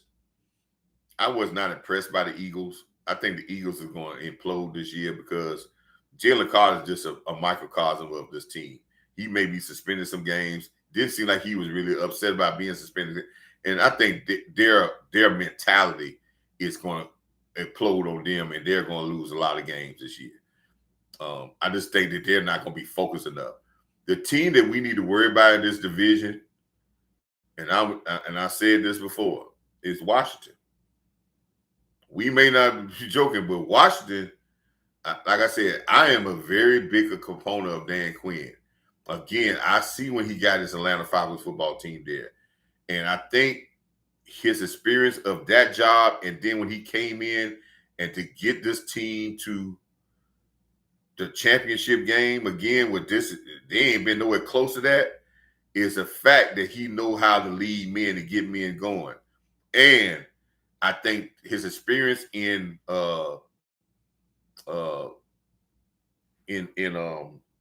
Atlanta, the first experience is going to help him be a better second and third year coach. So I think they're the ones you have to really worry about.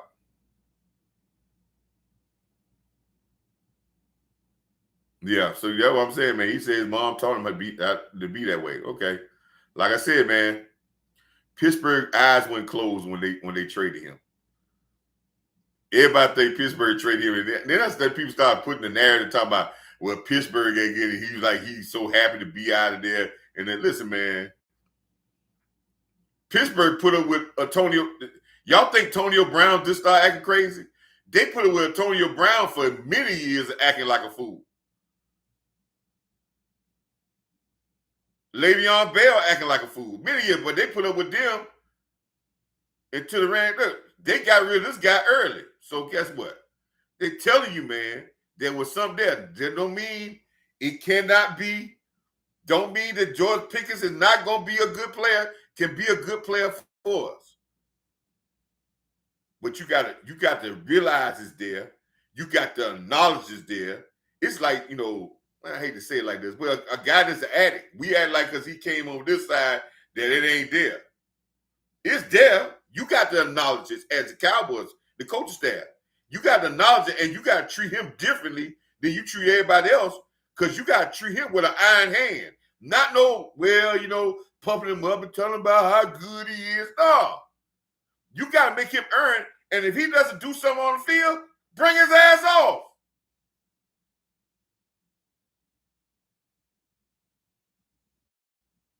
Because he got to know you ain't playing.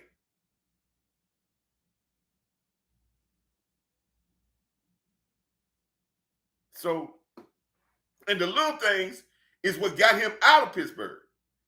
One of the big things. So we got to be knowledgeable of that, man. So, and I don't want people to turn against Pickens, but just acknowledge that there was a problem, and it could wear its head here. We think because you're in Dallas, it's Dallas. We Big D. It don't happen there. It's all different than Big D. No, okay.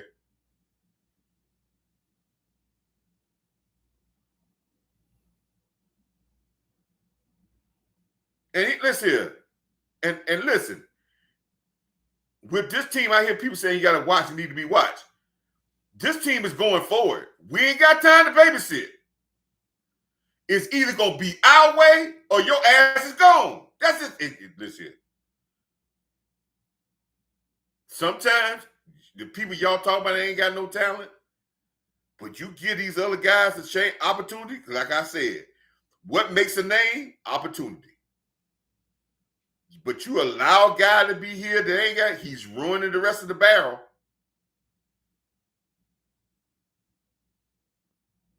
It's either you're going to do it or you're not. This is your second stop. We ain't got time. We're not going to be as patient as Pittsburgh. And if their patience was gone, we're not going to be as patient. He got great talent. But the patience should be thin right now. And that's just the way of the world. I'm not saying nothing to be against him. This is how real life is. If you was on a major job and you got fired, basically you're fired from that job, you think the next job gonna have patience on you?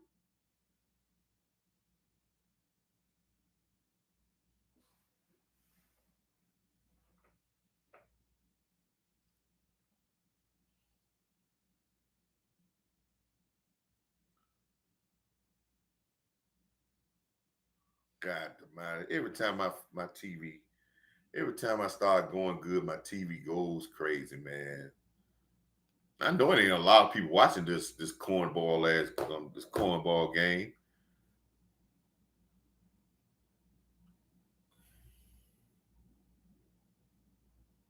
Yeah, I know more. Troy, I know the wrong time, but listen, we don't have time to be, babysitting the guy. This is the NFL, man.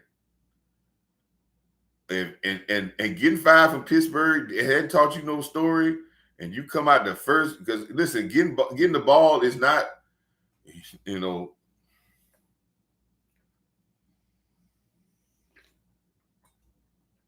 I always say the button and um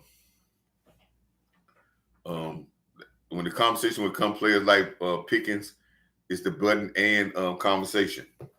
You better say, what's the button and conversation, coach?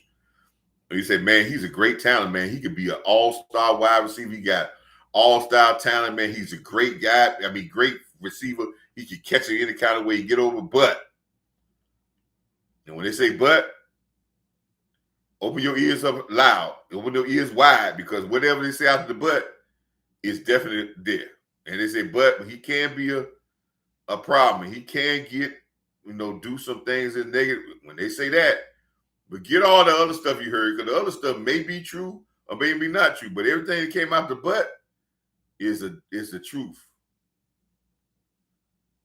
And when you bring him in here, you have to bring him in here and say, we're gonna try to get that talent out of you, but you got to give us what we and we're not gonna be baby you. They didn't baby you in Pittsburgh. They could have kept you as a second wide receiver. The guy's just that talent.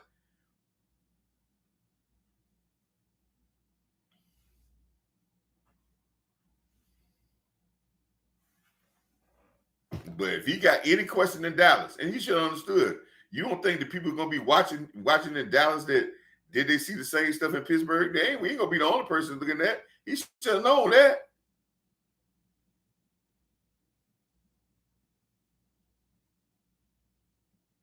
But I ain't saying the guy, I ain't trying to give up on the guy in week 2. I ain't saying you should get rid of him now, cut him right now. But I can tell you like this, my patience, if I was the coach, would be very short. It ain't gonna take him but one more time did I get evidence that you passing on blocks or loafing. Holden and all those guys will be on the field getting their chance. And guess what? I'm gonna give and Tober the same way. They're gonna be on the field because one thing they're gonna know why we fired you. And they're gonna understand that they can't do that exact same thing. And that way, a star might be born. Y'all joking, but a star might be born.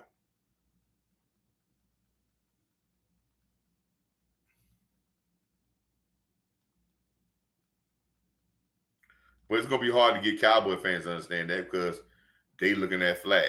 I don't know, Pickens, maybe we got some people saying Pickens should be the number one wide receiver because CeeDee Lamb dropped some passes. I say, what in the world? Now we want to put him as number one.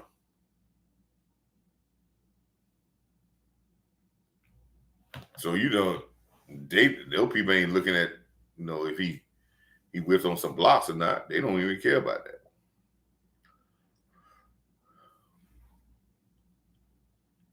Good start by the Giants, man. Good. Listen, man. Listen, the Giants don't look that bad. Washington team, I think, man, with this division, man, for a first game out, I think all 4 teams in this division look like they're gonna be very, very sound football teams this year, man. I think both of these teams, I think everybody in this division is gonna be a dog fight in this division. And if you don't bring your A game, you're gonna really get beat up on this division. And so it's like I said earlier when I first on the live screen, it's gonna be yeah,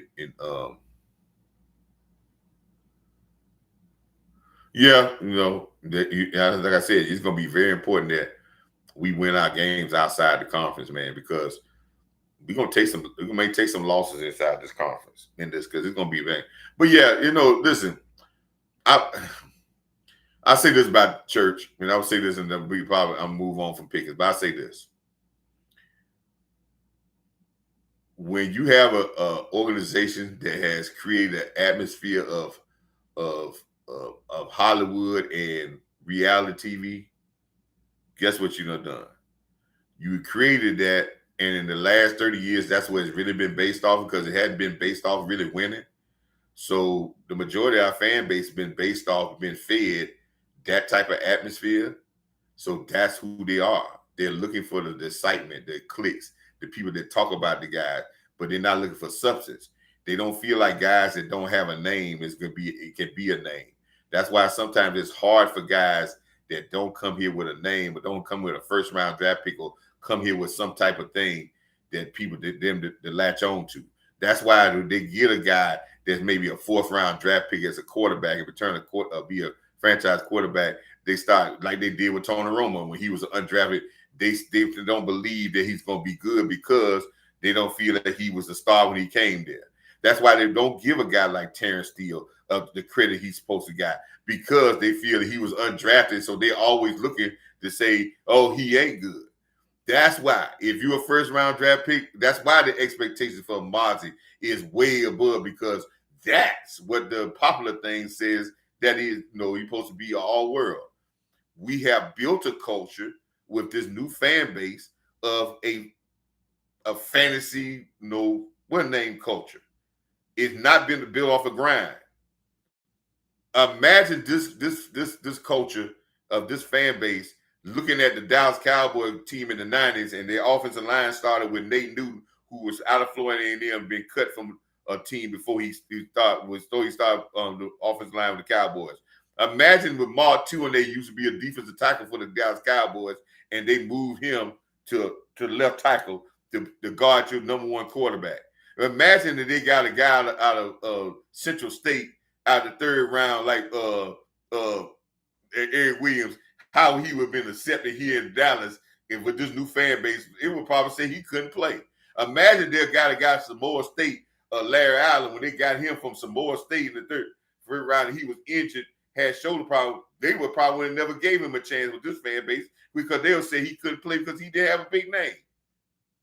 Imagine what they would have said about Jay Novacek. Jay Novacek didn't come in this league with no old was an all-star come out of college.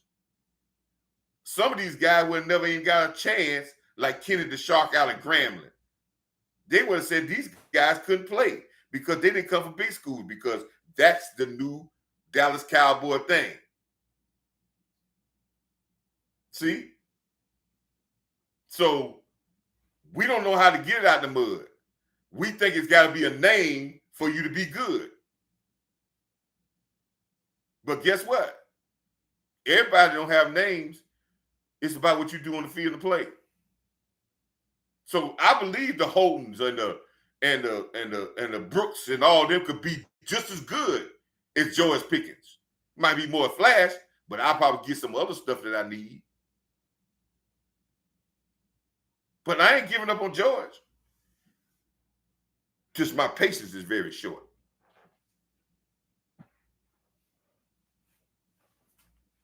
Sometimes you got to tell players that. Say, I ain't giving up on you.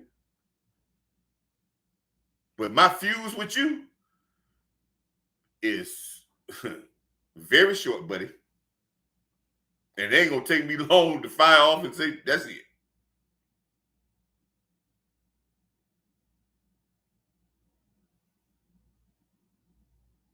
And I don't know what Jalen Tolbert thinking about.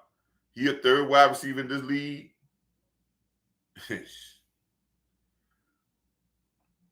He had just lost his job with me. And listen, I've been a component of Jalen Tolbert. I would say the man he was getting better. He came back with it last year, but I had a problem last year with him and his blocking because I think Jalen Tolbert think if he catch a couple of passes that he don't have to do little things. Okay. You're gonna find yourself outside the NFL.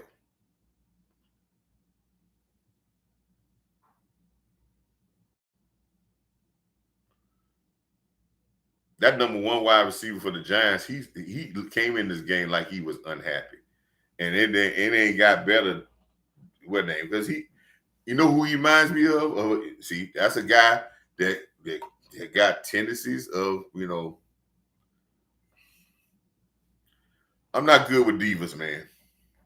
I understand the receivers are divas, but you could be a diva and still do. Michael Irvin was a diva, but when it came to grinding, Michael was a grinder because he had no choice to be a grinder because he was coached with coaches that weren't going to accept none less. I mean, when y'all ever seen that film with Mike, I think it was a training camp, and Jimmy was just saying, Mike caught it with one hand. He said, "Don't be pretty, but be good. Catch it with two hands." He was telling Mike that. Yeah, don't be pretty, but be good. Catch it with two hands. You see, that's how. See how Jimmy got on his best player? Yeah. And then Mike would have tried to catch it with one hand again. He would have gotten his butt again even more. He would have cut him, but he would have made sure because he said, "Don't be pretty, be good." Guess what we did with Pickens the other game? Trying to be pretty, but he could have been good and had a touchdown. Now, he got a penalty, but if he took two hands, he would already had the touchdown. Now, y'all may think I'm hard on Pickens. Yeah, why shouldn't I be? He had a number one position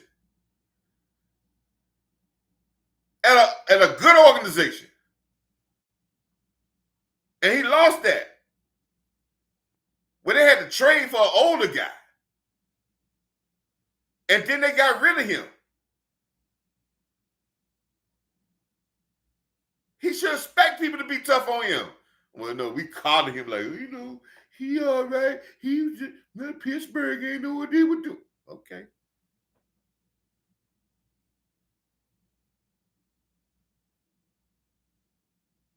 You got like we traded for a guy that was a backup and we trying to give him a position of a number two. No, he was the.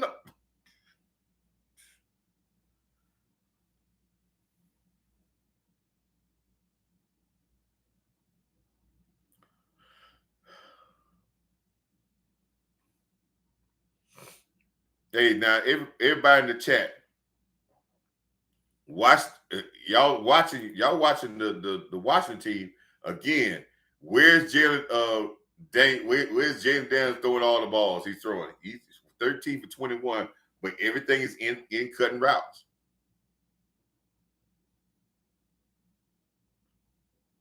Now you won't throw it. Now he throws the outside route because he's rolling out. Now if he's rolling out, you're gonna throw the ball on outside numbers. When you roll out, there's no throws inside the numbers because you roll out because you throw the ball inside the numbers, then you're throwing across your body. You never throw across your body when you're rolling out. So you always gonna throw the ball inside the numbers, outside the numbers when you're rolling out. But anything he's in the pocket, he's throwing the ball. His eyesight is better throwing the ball right down the middle.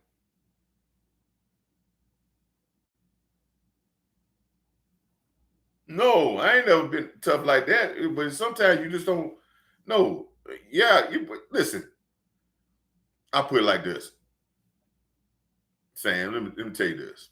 And I said this in my previous live. And this is the truth. And this is not when I tell you something about coach, because coach football team sports is my cousin of life. But this is the exact same thing if you take this in your household. If you're the leader of your house or you're a leader of the team. It's more important that you be trusted and respected than liked and loved.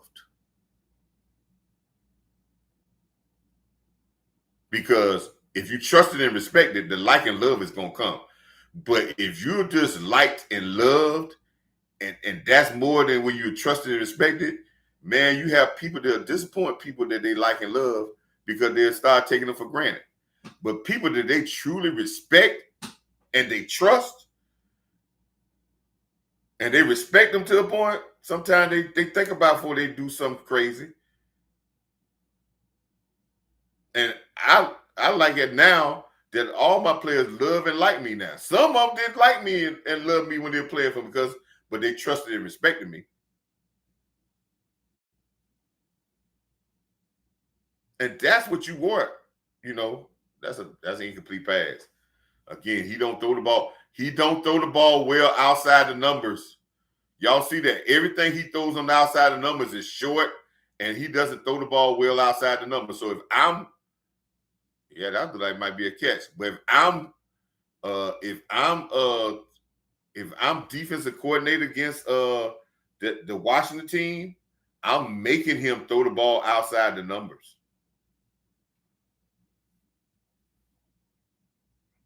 But yeah, it's more important that you be trusted and respected than liked and loved.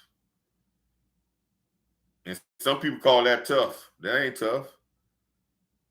And I used to tell my assistant coaches that same thing because you had assistant coach. Because a head coach told me that, and I had an assistant coach tell, I tell my assistant coach they be like they want all the guys that like them and love them so much, and you be such a player's coach and they will always like the coach and this and that. And then when they let them down, and then when you try to get them to respond, they be like, "All right, coach, it's gonna be all right."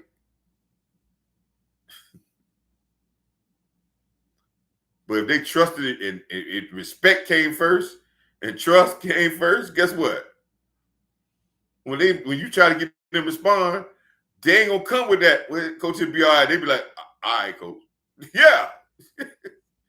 So, man, you listen. I done seen people, talk crazy when the people they like and love, and I done seen people they respect it. They say, "Man, I ain't messing around with that person," and don't disrespect because they know they trusted if they do something to that person, they trusted that person gonna retaliate, and they respected that person because they know they ain't gonna be able to get away with that. Sometimes you can feel you get away when like and love is too much there. And I always tell the thing about with Jimmy. You see all the people that were standing on that podium up there when he got putting the ring on him? Emmett, Michael, Charles Haley, Troy Aikman. Troy Aikman and Jimmy didn't get along at first. But it was respect and trust. And then after that, he loved him. He cried. Michael had a problem with, he had to learn to respect Jimmy when he first got to Miami. It turned into love. Charles Haley loved Barry Switzer from the start with, but him and Jimmy back and forth, but he respected and trusted Jimmy. Then he turned into being a very great admiration of love. And all those players, all of them say, "Man, Jimmy was crazy." But trust and respect comes first. Give that trust and respect from players, you can be able to mold some stuff. So it's not about being tough. It's about being trusted and respected. Because if most times in my thing, I was coaching younger people. So, it is even more important when you're in pros when you're doing with men. Because men need to trust you and respect because all players look to be coached. All of them want leadership to be coached. All of them want you to help them get better. All of them want you to put them in the right spot for them to get better. None of these players, people that say the coaches, players that can't be coached. A lot of them, they yearn for that, but they want to be put in the right spot.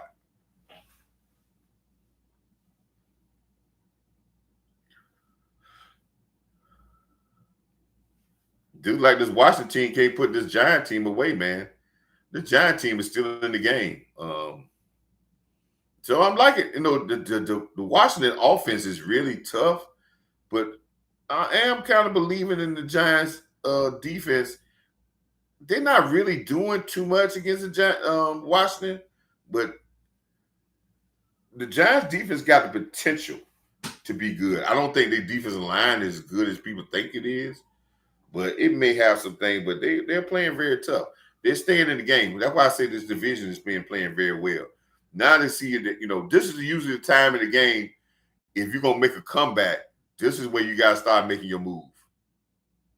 Again, Russell he's not seeing nothing there. And with Russell, do not let him get outside the pocket. Something else I don't like about the Cowboy team yesterday. Our rush lane integrity was horrible. When we doing inside stunts with our 3 and our 1 tech, Our outside guys got to stay their ass outside. If I'm doing a stunt with the 1 and 3 techs, they're going to fill the rush lanes inside. You can't let me do a stunt inside and then you dive in there as an outside guy, because now you're trying to go in the spot that I was going into. That's a part of what we call hero ball. Hero ball is, yeah, if a guy allow you to go in, if you got a stunt with your 1 and 2 tech, the 1 and 3 tech, where they're looping each other. And the outside guy, if the tackle opens up and allow you to try to do an inside rush and you can see the quarterback and you say, oh, I'm going to go in here, that's a bait. He's baiting you.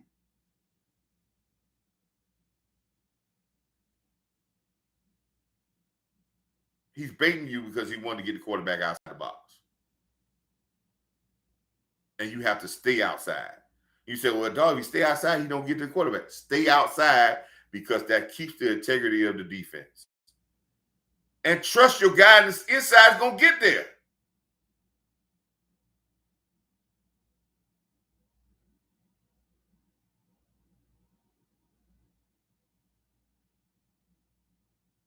So that was a good first down by the Giants.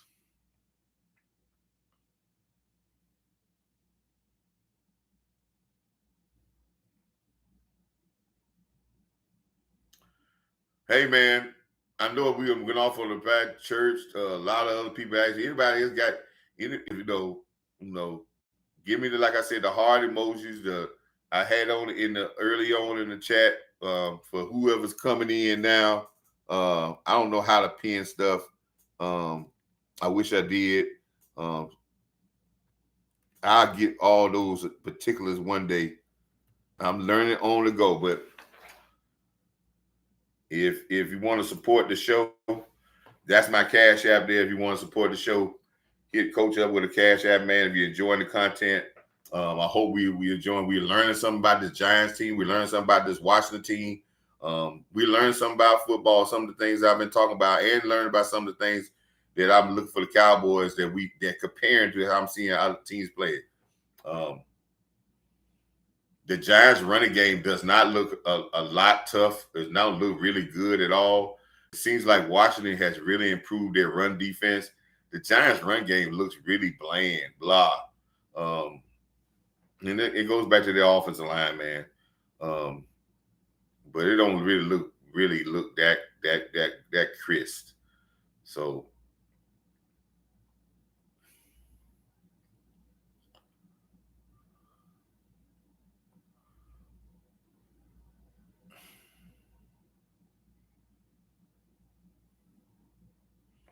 if you're into the chat, man, please put if you ain't hit that like button, please hit that like. If you're in this chat and you hadn't subscribed to Coach Marv, Real Talk, man, please subscribe.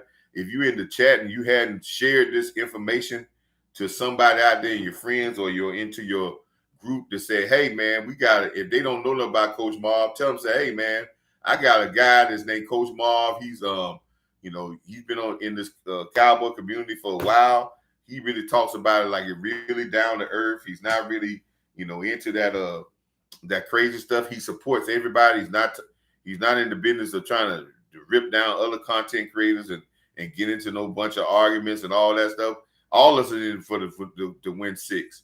And like I said, I don't say that every one of my ideas are that are perfect, but I will say, if you hear me talk about sometimes the same stuff I talk about comes true. And sometimes it doesn't come by. And sometimes it does. But I will say that, hey, man, it's coming from an idea of how football needs to be played. Again, Washington is doing a very good job of pressuring Russell Wilson. And listen, look at that. But see, like I said, man, one thing about Russell Wilson, he is going to throw the ball deep. And if you and this could be a very good game for Diggs and Bland to get them some interceptions with Russell, because he's going to give them an opportunity on the outside to get that. Because if you're pressuring him like they're pressuring, listen to that. See what Washington's doing? They're saying we got a safety or a backside corner. They're not guarding the air. If we got a free guy, we ain't just gonna have him standing out there. We bringing him, and they're getting to the quarterback. They're making Russell go, and look at what Russell's doing. I told you, Russell is gonna throw the ball deep. He's gonna test you because he's looking for the big play.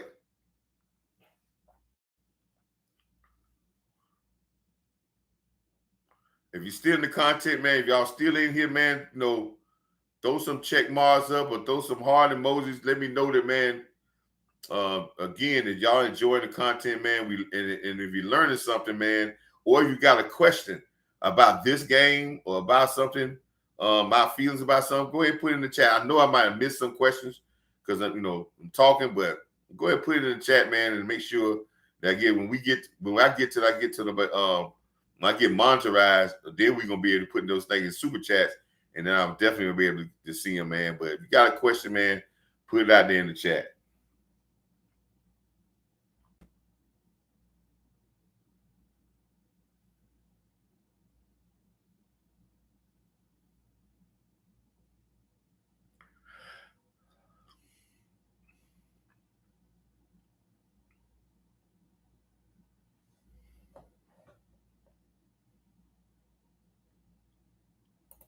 Now, this is where you get in trouble with the Washington team. They're getting in trouble. How the Washington team get in trouble? Because their offense hadn't go ahead and put this team away. Now, the Giants see that, man, we just a play from being right back in this game. So you keep giving them, chops at the tree. You gotta, we ain't got to score every time, but we got to continue to keep the pressure and not mess up drives. So every time they feel like they still got a chance. And you're watching the Washington team, they're always bringing 5 guys. They're never bringing just 4. In the days NFL, you always bring 5 guys when they got 5 guys blocking, because then you make it a one-on-one battle. You never try to bring 4 or 3. You always bring that 5th guy. And sometimes you don't bring the 5th guy, but what you do is you have them looking for the 5th guy, which makes it a little bit better. And I tell you again, what Russell is doing. I said this earlier, I will say it again. Russell ain't throwing checkdowns, man. Russell is throwing the ball down the field.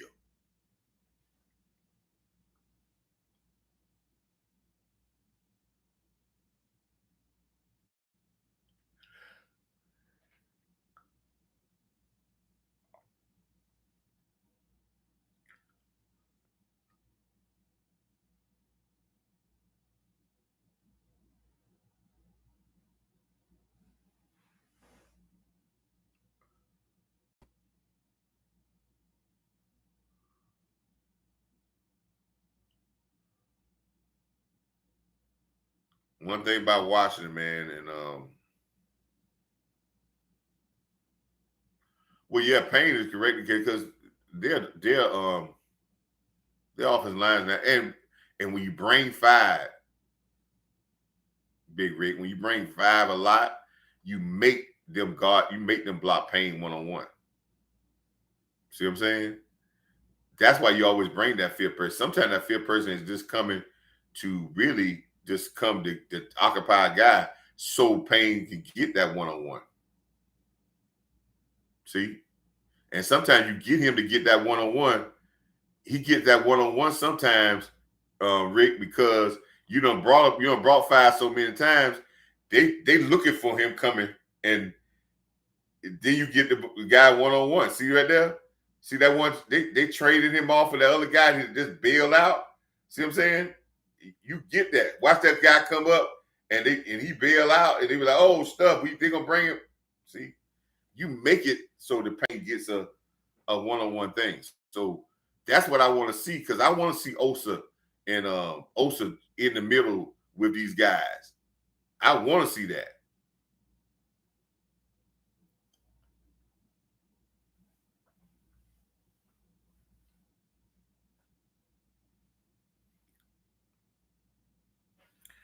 All right, people, let me step away. I ain't gonna be gone this long, but I'm step away for a second.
Another possession for the another possession for them that they gone. I lost some people, man, in my chat, man. I know people say, "Well, coach, he gone, man," and people they clicked out on me. But hey, I'm back. I had take a little break. It's not like when I'm doing a live show with Boss Cowboy and all our people, because we have somebody, once you break out, we got other people that can take over for the show for you. Um, when you're doing it like this, man, um, it's kind of tough. Because when you go out,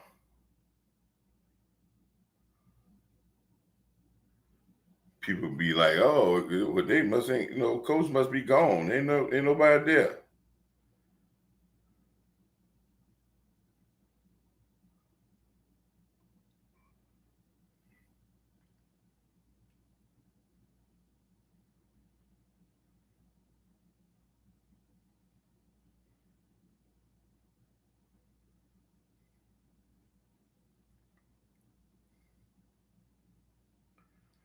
Like I said, man, I got my cash app is in the chat. PBS 222.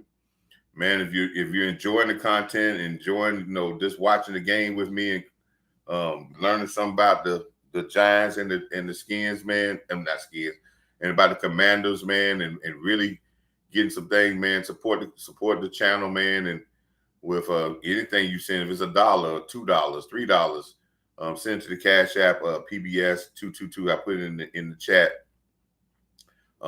Just with you being with me and getting the watch hours, man, is very important, man. Making sure you like and you in all your comments, man. This uh, also let's try to share it, man.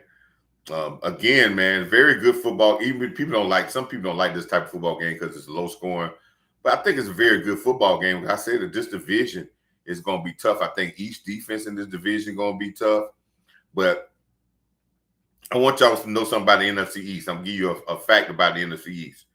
90% of the time, the team that has the best defense in the NFC East wins the East. So that's why it's very important that we have a very good defense in this division to win the NFC East. We need to have a very good defense in this division to win this division.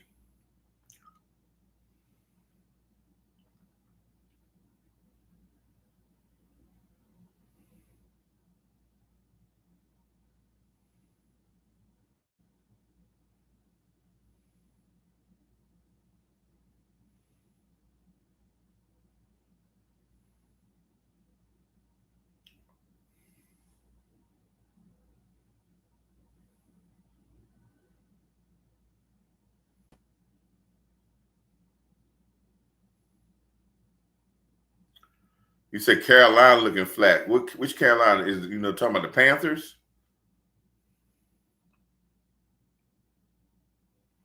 I had been looking at, usually I'm in here with this live screen with y'all so we can get a general outlook of the what name. This is my first time to do this. Usually I'm on I'm one of those guys that's always on that NFL red zone, and I'm watching everybody, man, because I'm learning what's going on in the league and the trends that's going on in the league, man. But this game, I'm here, so I'm not catching none of the no, the Panthers, yeah, they're looking flat. I can't. I'm not seeing it. Usually I'm with that red zone, but I'll be with red zone soon as this game is over. I'm going to red zone for the second half of the 4 o'clock games, and I'm gonna do a lot of red zone type stuff. Um, Watching that. But with my show, I'm be doing some college football games as well. Um, to get a little read about college football because I want to my show at Coach Ma Real Talk is we're gonna learn about we're gonna talk about the Cowboys, we're gonna learn about the Cowboys, but we're gonna learn football, man. I want people to learn football because the more, and it's not that you gotta know that we run a 36 uh X dive play or split right uh monster 34-8 8-4. Nobody got to know that, know what all that means, what the numbers mean, the routes for the different receivers, the formation is called in the first half. Everybody got to know all that. But you got to know what's going on with the game and try to figure out how things go. I don't really have a college football team. I'm from South Carolina, so I do root for the Gamecocks. Um, I was and the crazy thing about it, I was a Notre Dame fan for a long time because I was a Lou Holtz guy. So if you was to ask me about a football team, I would really say that I'm more of a Gamecock guy, but I'm more of a Notre Dame guy. But no, I don't have that type of a college football team, but I do have a college basketball team. I'm a North Carolina Tar Heel basketball guy. Matter of fact, I get a magazine from them. I go way back to Field Forward, Michael Corn days in the Tar Heel basketball. I'm a Laker fan. I'm not a real big a Laker fan as now because I'm not really a LeBron James fan. And I think a lot of Laker fans now are LeBron James fans, not Lakers fans. And that kind of bothers me because the Lakers are bigger than any player. And I don't think we're thinking in Laker terms. We're thinking in LeBron James terms, which is that's sad. I'm a Dodger fan. Always been a Dodger fan. So I love the Dodgers. Glad that they won a championship. Um, uh, I remember the Dodgers back in the '70s when they had their team together forever. Uh, so, and I'm a Cowboy fan. I'm not, some people are Cowboy fan. Well, now people are Cowboy fans because of players. I'm never, and I'm going to do a show about how things have changed. You know, some people may not think that's a real show, but just a general thing about that.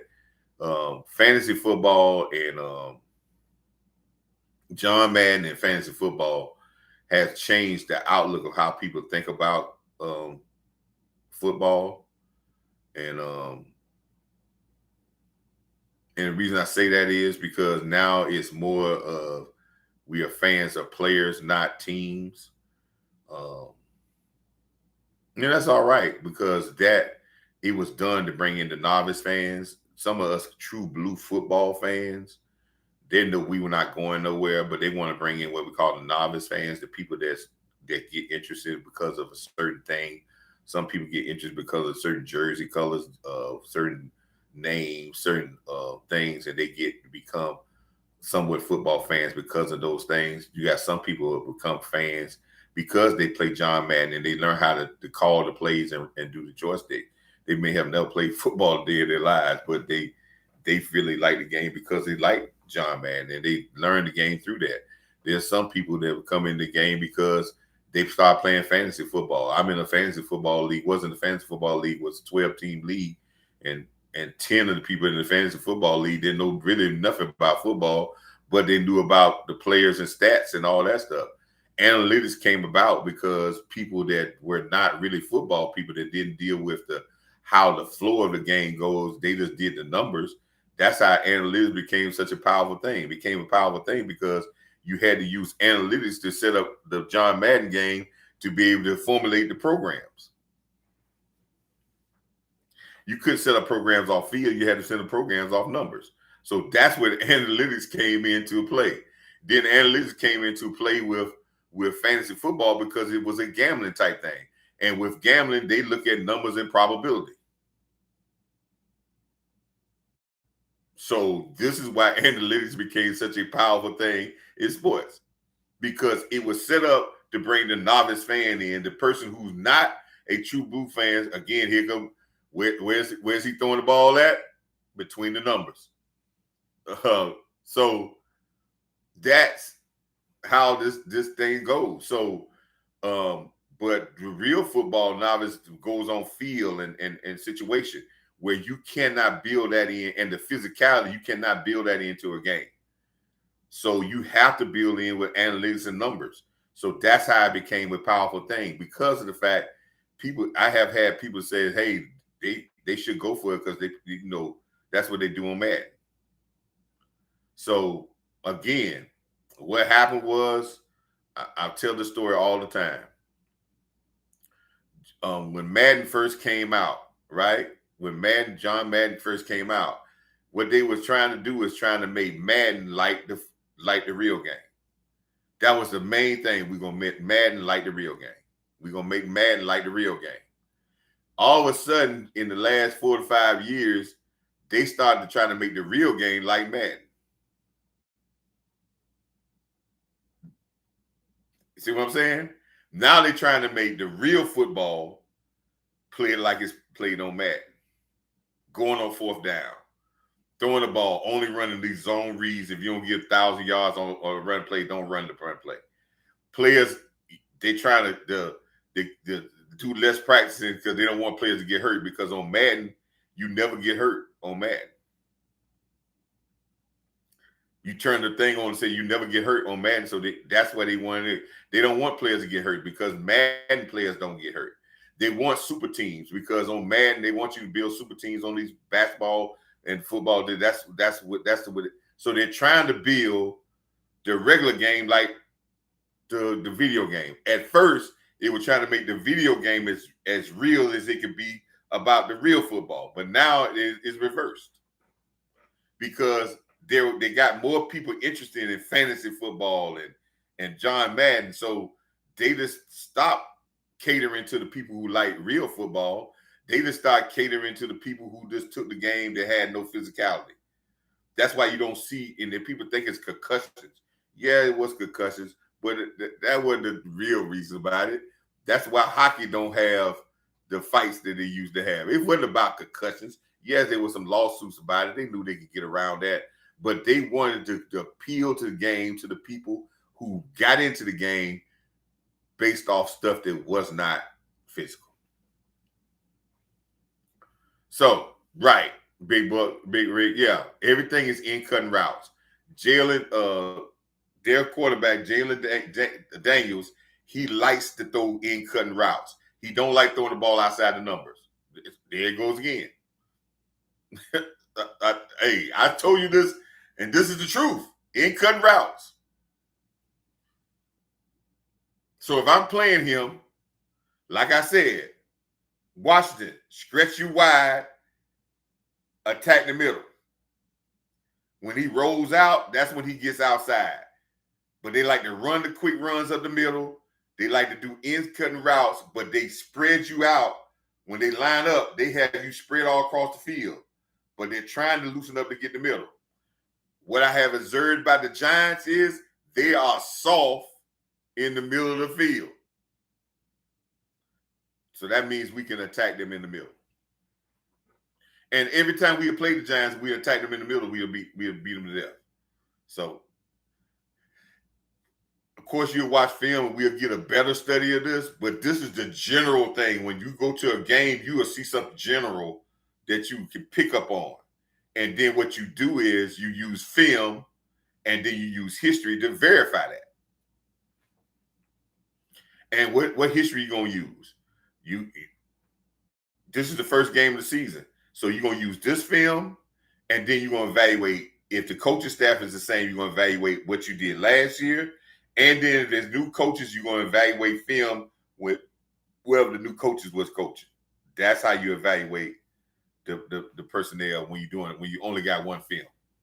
But this is a good thing that the Cowboys are getting, because we're sitting home getting rest. We got 4 days on them in rest-wise. Plus, we get a chance to see their feet game in live action. What the way he threw the D-ball again? In cutting route.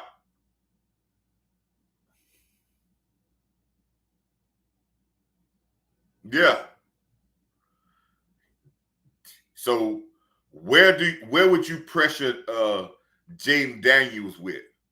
I would keep my outside guys coming hard, but staying outside so he can't get out of the pocket. But I would bring pressure up the middle, because that's where he want to throw the ball. Take his sight lanes out of the middle.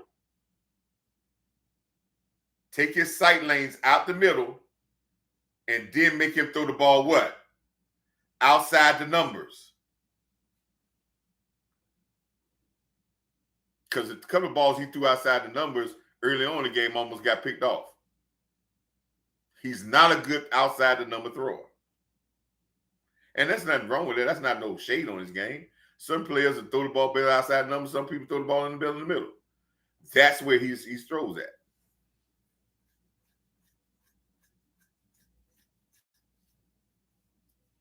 Digs, he throw like deep end routes. Deep, it's not just slant routes.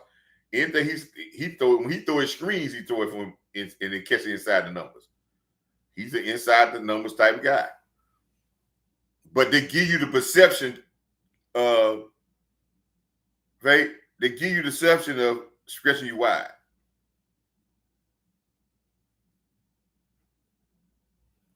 When they line up, they spread you out when they line up.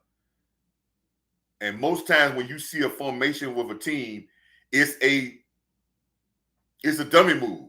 If they spread all the way across the field, look at where they line up. Even though they in a bunch set, right? They probably gonna shift out to a wider stance. This might be a run. See what I'm saying? If they stay bunched up, and they should have known that you eventually you're gonna come with Debo on the run. That's a staple play for him. You should have known that was coming sooner or later. But you should have seen that as a defense. They've been stretching you wide all day with their formations. Then they went a bunch set and they put Debo in motion. So guess what? This is where players have to be smart. They in a bunch set, see that? And now he's in motion. What's telling you that he's not going to get the ball and they running outside? And I used to like to say this. Ray Charles could have seen that. And Ray Charles, when he did not, it's worse that he could see it. One, he's deceased and he was blind. He still could have saw that.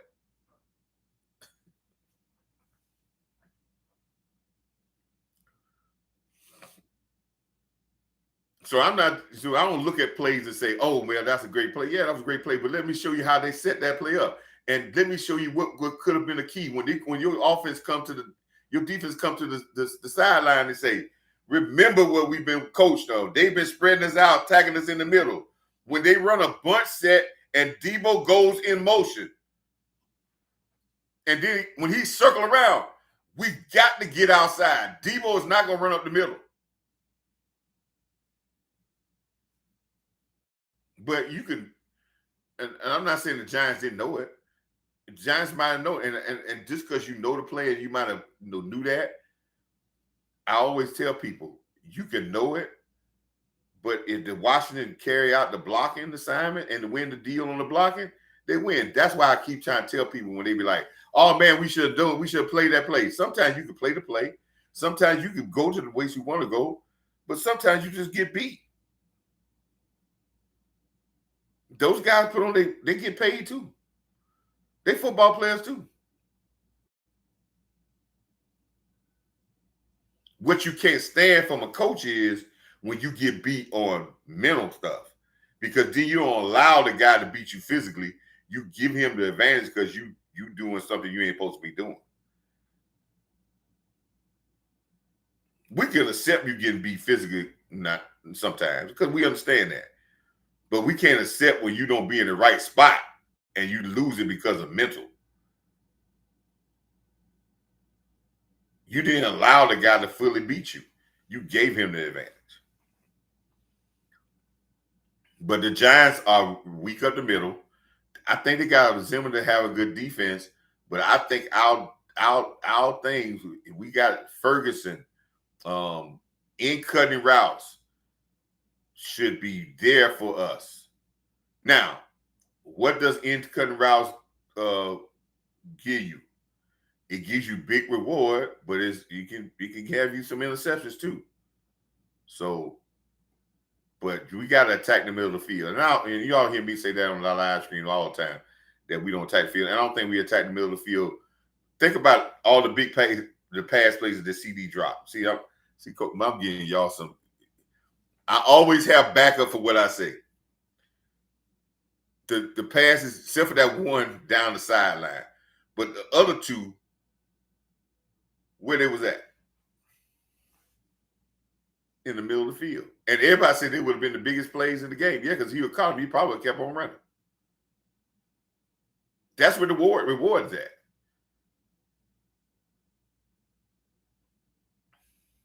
Yeah. And where was those plays at? Ferguson, middle of the field.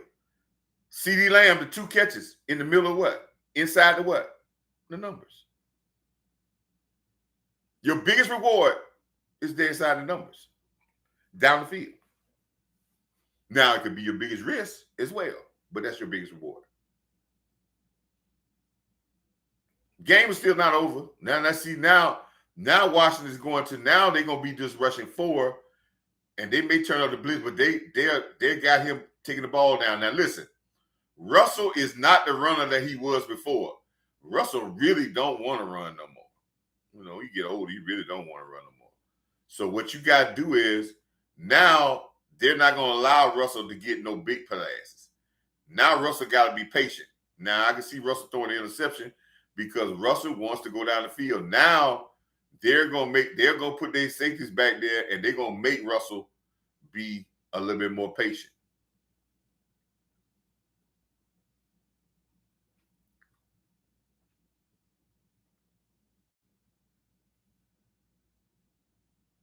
Man, the people who have been hanging in there with me from the inception of this live stream, man, I thank y'all so much. The people who have come in for a time, and people who just came in, and the people who put in the chat.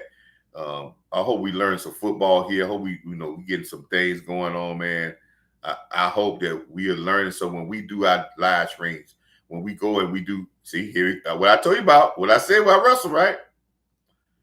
I told you, Russell is going to throw the ball down the field, man.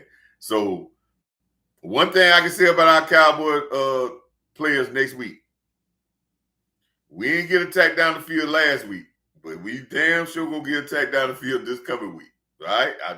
Just be understand that Russell is gonna throw the ball down the field.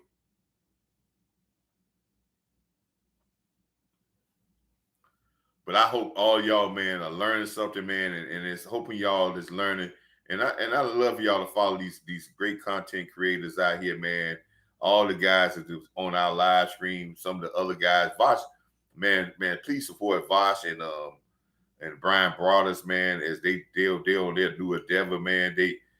Vosh has done a very good job of paving the way of trying to get there, and he's working content with a lot of people, man, in YouTube. I hope Vosh can get, me and Vosh can get together, and he can, help an old brother like me get something going on. So, when y'all go out there, man, tell them, hey, when y'all go to Vosh, tell them, say, man, Coach Mob say he want to work with you some, man. So, but like I said, man, thank y'all for coming in and doing this, man. We in this 4th quarter. We're going to go all the way to the end of this. That was a great pass combination where they rubbed the guy. Let me tell you something about Russell, man. Russell is not going to give up. Russell's still going to fire, man. You got to put Russell out. Russell is going to keep firing, and he's looking for deeper passes. He might turn the ball over because he's going to keep on trying to push the envelope. But Russell really don't want to run no more. The Russell got to the age now, he just ain't as quick as he used to be. But he got some quickness, but he don't want to run no more. But he wants to throw the ball, and he wants to get it down deep. So hopefully Washington may play their safeties back, and they make it pick one off. I'm not rooting for Washington, but this is how, you try to end the game. And I hope our Cowboys understand that that he's going to attack us deep, but we have to corral him and pressure him. We cannot sit back and wait on Russell time. We're going to get 4 to get him. Washington they bring it all. They rushing with 4 now, but early on in this game, they brought 5.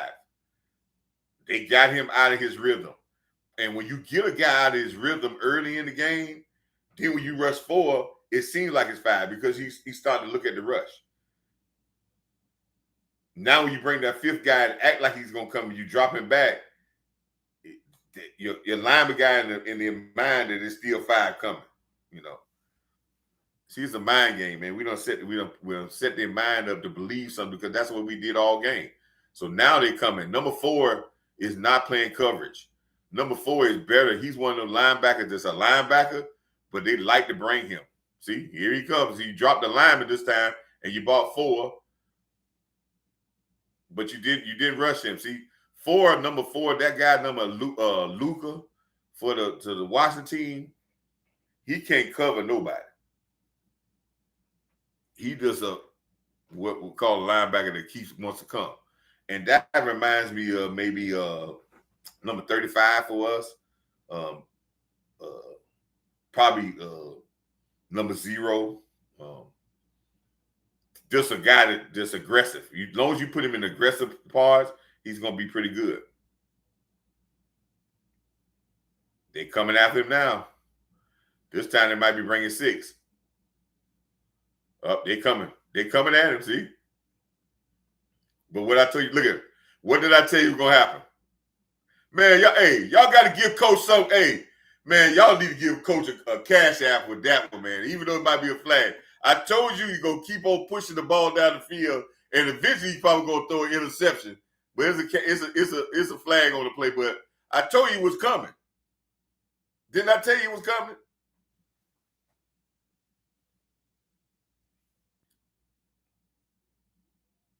Roughing the passer, but they blitzed him and came after him. Russell ain't gonna stop now. I don't know why they were coming. They came after him.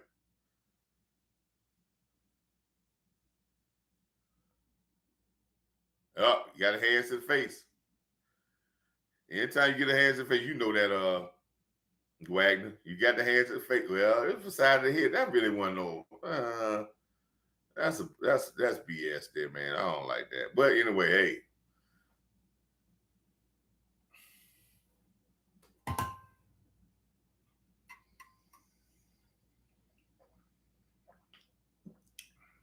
Russell go down and act like somebody shot him.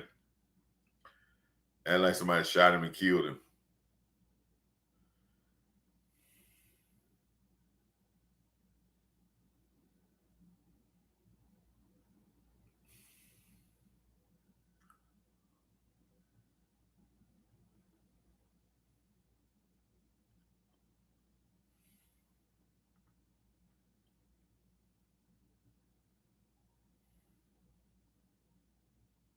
Yeah, Russell is faster than Dak. Yeah, Russell always been fast, probably faster than Dak. And Russell hadn't had the injuries Dak had on his legs either, so you would expect that. Dak had some very gruesome injuries on his legs, you know. The leg that broke and then the hamstring thing. So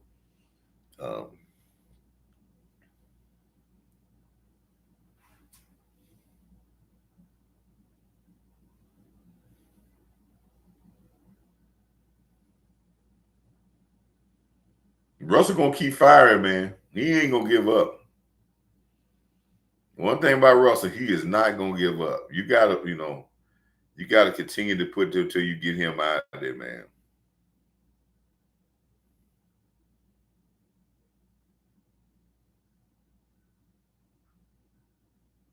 Now, one thing about the Washington with the Giants offense, you see a lot of the passes that the Giants throw are outside the numbers. Russell likes to throw the ball outside the numbers because he likes to throw deep passes. He throws when he goes down the middle, it's deep. He don't like to check down. So this is a totally different passing game than which we saw last week. Hurts I think he completed 18 of his 19 completions was less than 8 yards down the field. I ain't seen Russell throw 7 passes under 8 yards. Everything that Russell's throwing down the field is down the field, man. So Russell's gonna throw his balls down the field. He's not gonna be like the last week. Now they may look at the film on us and then try to do it because what they seen what Philly does, but that just ain't his DNA. Russell don't like to dink and dunk. I can tell you that right now. He likes to put the ball up in the air and down the field. And he loves to throw outside the numbers. Watch. A lot of Russell passes are outside the numbers. Russell is an outside the numbers type of guy. So 2 tidbits that you should have learned from this game. One, Washington loves to attack the middle of the field. They stretch you wide. with formation, but they always cut interim route. 2, Russell Wilson. The offensive line is still kind of weak, but Russell is going to attack you down the field, and their running game is boo boo. But they're going to attack you run down the field. Even when they're down here, Russell's still trying to throw the ball down the field. Yep, that's it. But Russell is a gunslinger, man. And Russell's not, he really don't, it's just about playing football for fun now. So when a guy got like that, you ain't gonna have no pressure on him. Russell does not, he could throw that ball like he was throwing a short ball. He probably could have complete. But Russell don't like throwing short passes, man. Well, people, we're about to say we at the end of this game. I'm not gonna watch the last couple of minutes. The Giants, it seems like they came out with a loss here, man. They back to where they same Giants. But listen, that doesn't mean anything for this week coming up. They're a hungry team, so we got to be very prepared. It's good that both of us coming off a loss. We got to be very prepared going into next week to be able to do what we need to do to get this victory. So it's going to be a tough game. I don't never underestimate your talent, your talent at all. So we got to be ready for this game coming up next week. So it's very important. I'd like to thank everybody that clocked in with me, man. All the people who came in the chat, people who came in and they rocked with Coach for a while. Man, thank y'all so much, man. Hopefully we learned something. Hopefully we get a chance to do this some more. I am going to be doing certain lives every time I watch a game, maybe a Monday night game. Sometimes it's a good Monday night game and we played on Sunday. Yeah, because sometimes I watch other games and kind of clears my palate of how we played, and we can learn some things from other teams, man, how the NFL goes, and we can learn some of the things and think about, say, man, why don't we do these type things? What's difference between us and why we look a little different than other teams when it comes to something. I watched the Washington team. I watched everybody coming forward today and them attacking. That made them better against the run. That made them better against the pass. That made them look a lot better as a football team by they coming forward. And they just ended the Giants with a straight up run up the middle, man, off tackle. So they showing that they can end the game by running the ball and ending the game. And that's good, man. Great job blocked by your tight end. Great. He fed outside and then came back in and sealed that edge for that running back to get out of there. But like I said, man, great for y'all coming in, man. If you want to support the chat, man, I left my cash up in the show. I left my cash up in there. If you don't, $1. If everybody gave me this $1, man, it'd be great, man, to try to help support the movement, man. But this for y'all just coming in and rocking with me is more than enough, man. Share this stuff, and when you share it, man, make sure you tell everybody, how much football you know and what how you feel about this content and this stuff. We're gonna be doing more games, more college games, more pro games other than the Cowboys, so we can learn and get ready for this and keep on going with the season. But we will be ready come next week. And we trying to get back into the winning column against another division opponent and see if we can get back going in this year. Well, until next time, I'd like to tell everybody thank you again, man. Salute, man. If you want to put the thumbs up in the chat if you're still in the chat, and let the coach know that we ready, we moving on. Have a real blessed rest of the Sunday. Go spend some time with your families. Go and get some of that good substance food, and let's get ready to have another prepared week this week for Cowboys to get back on the track and get to 6. Until next time, peace.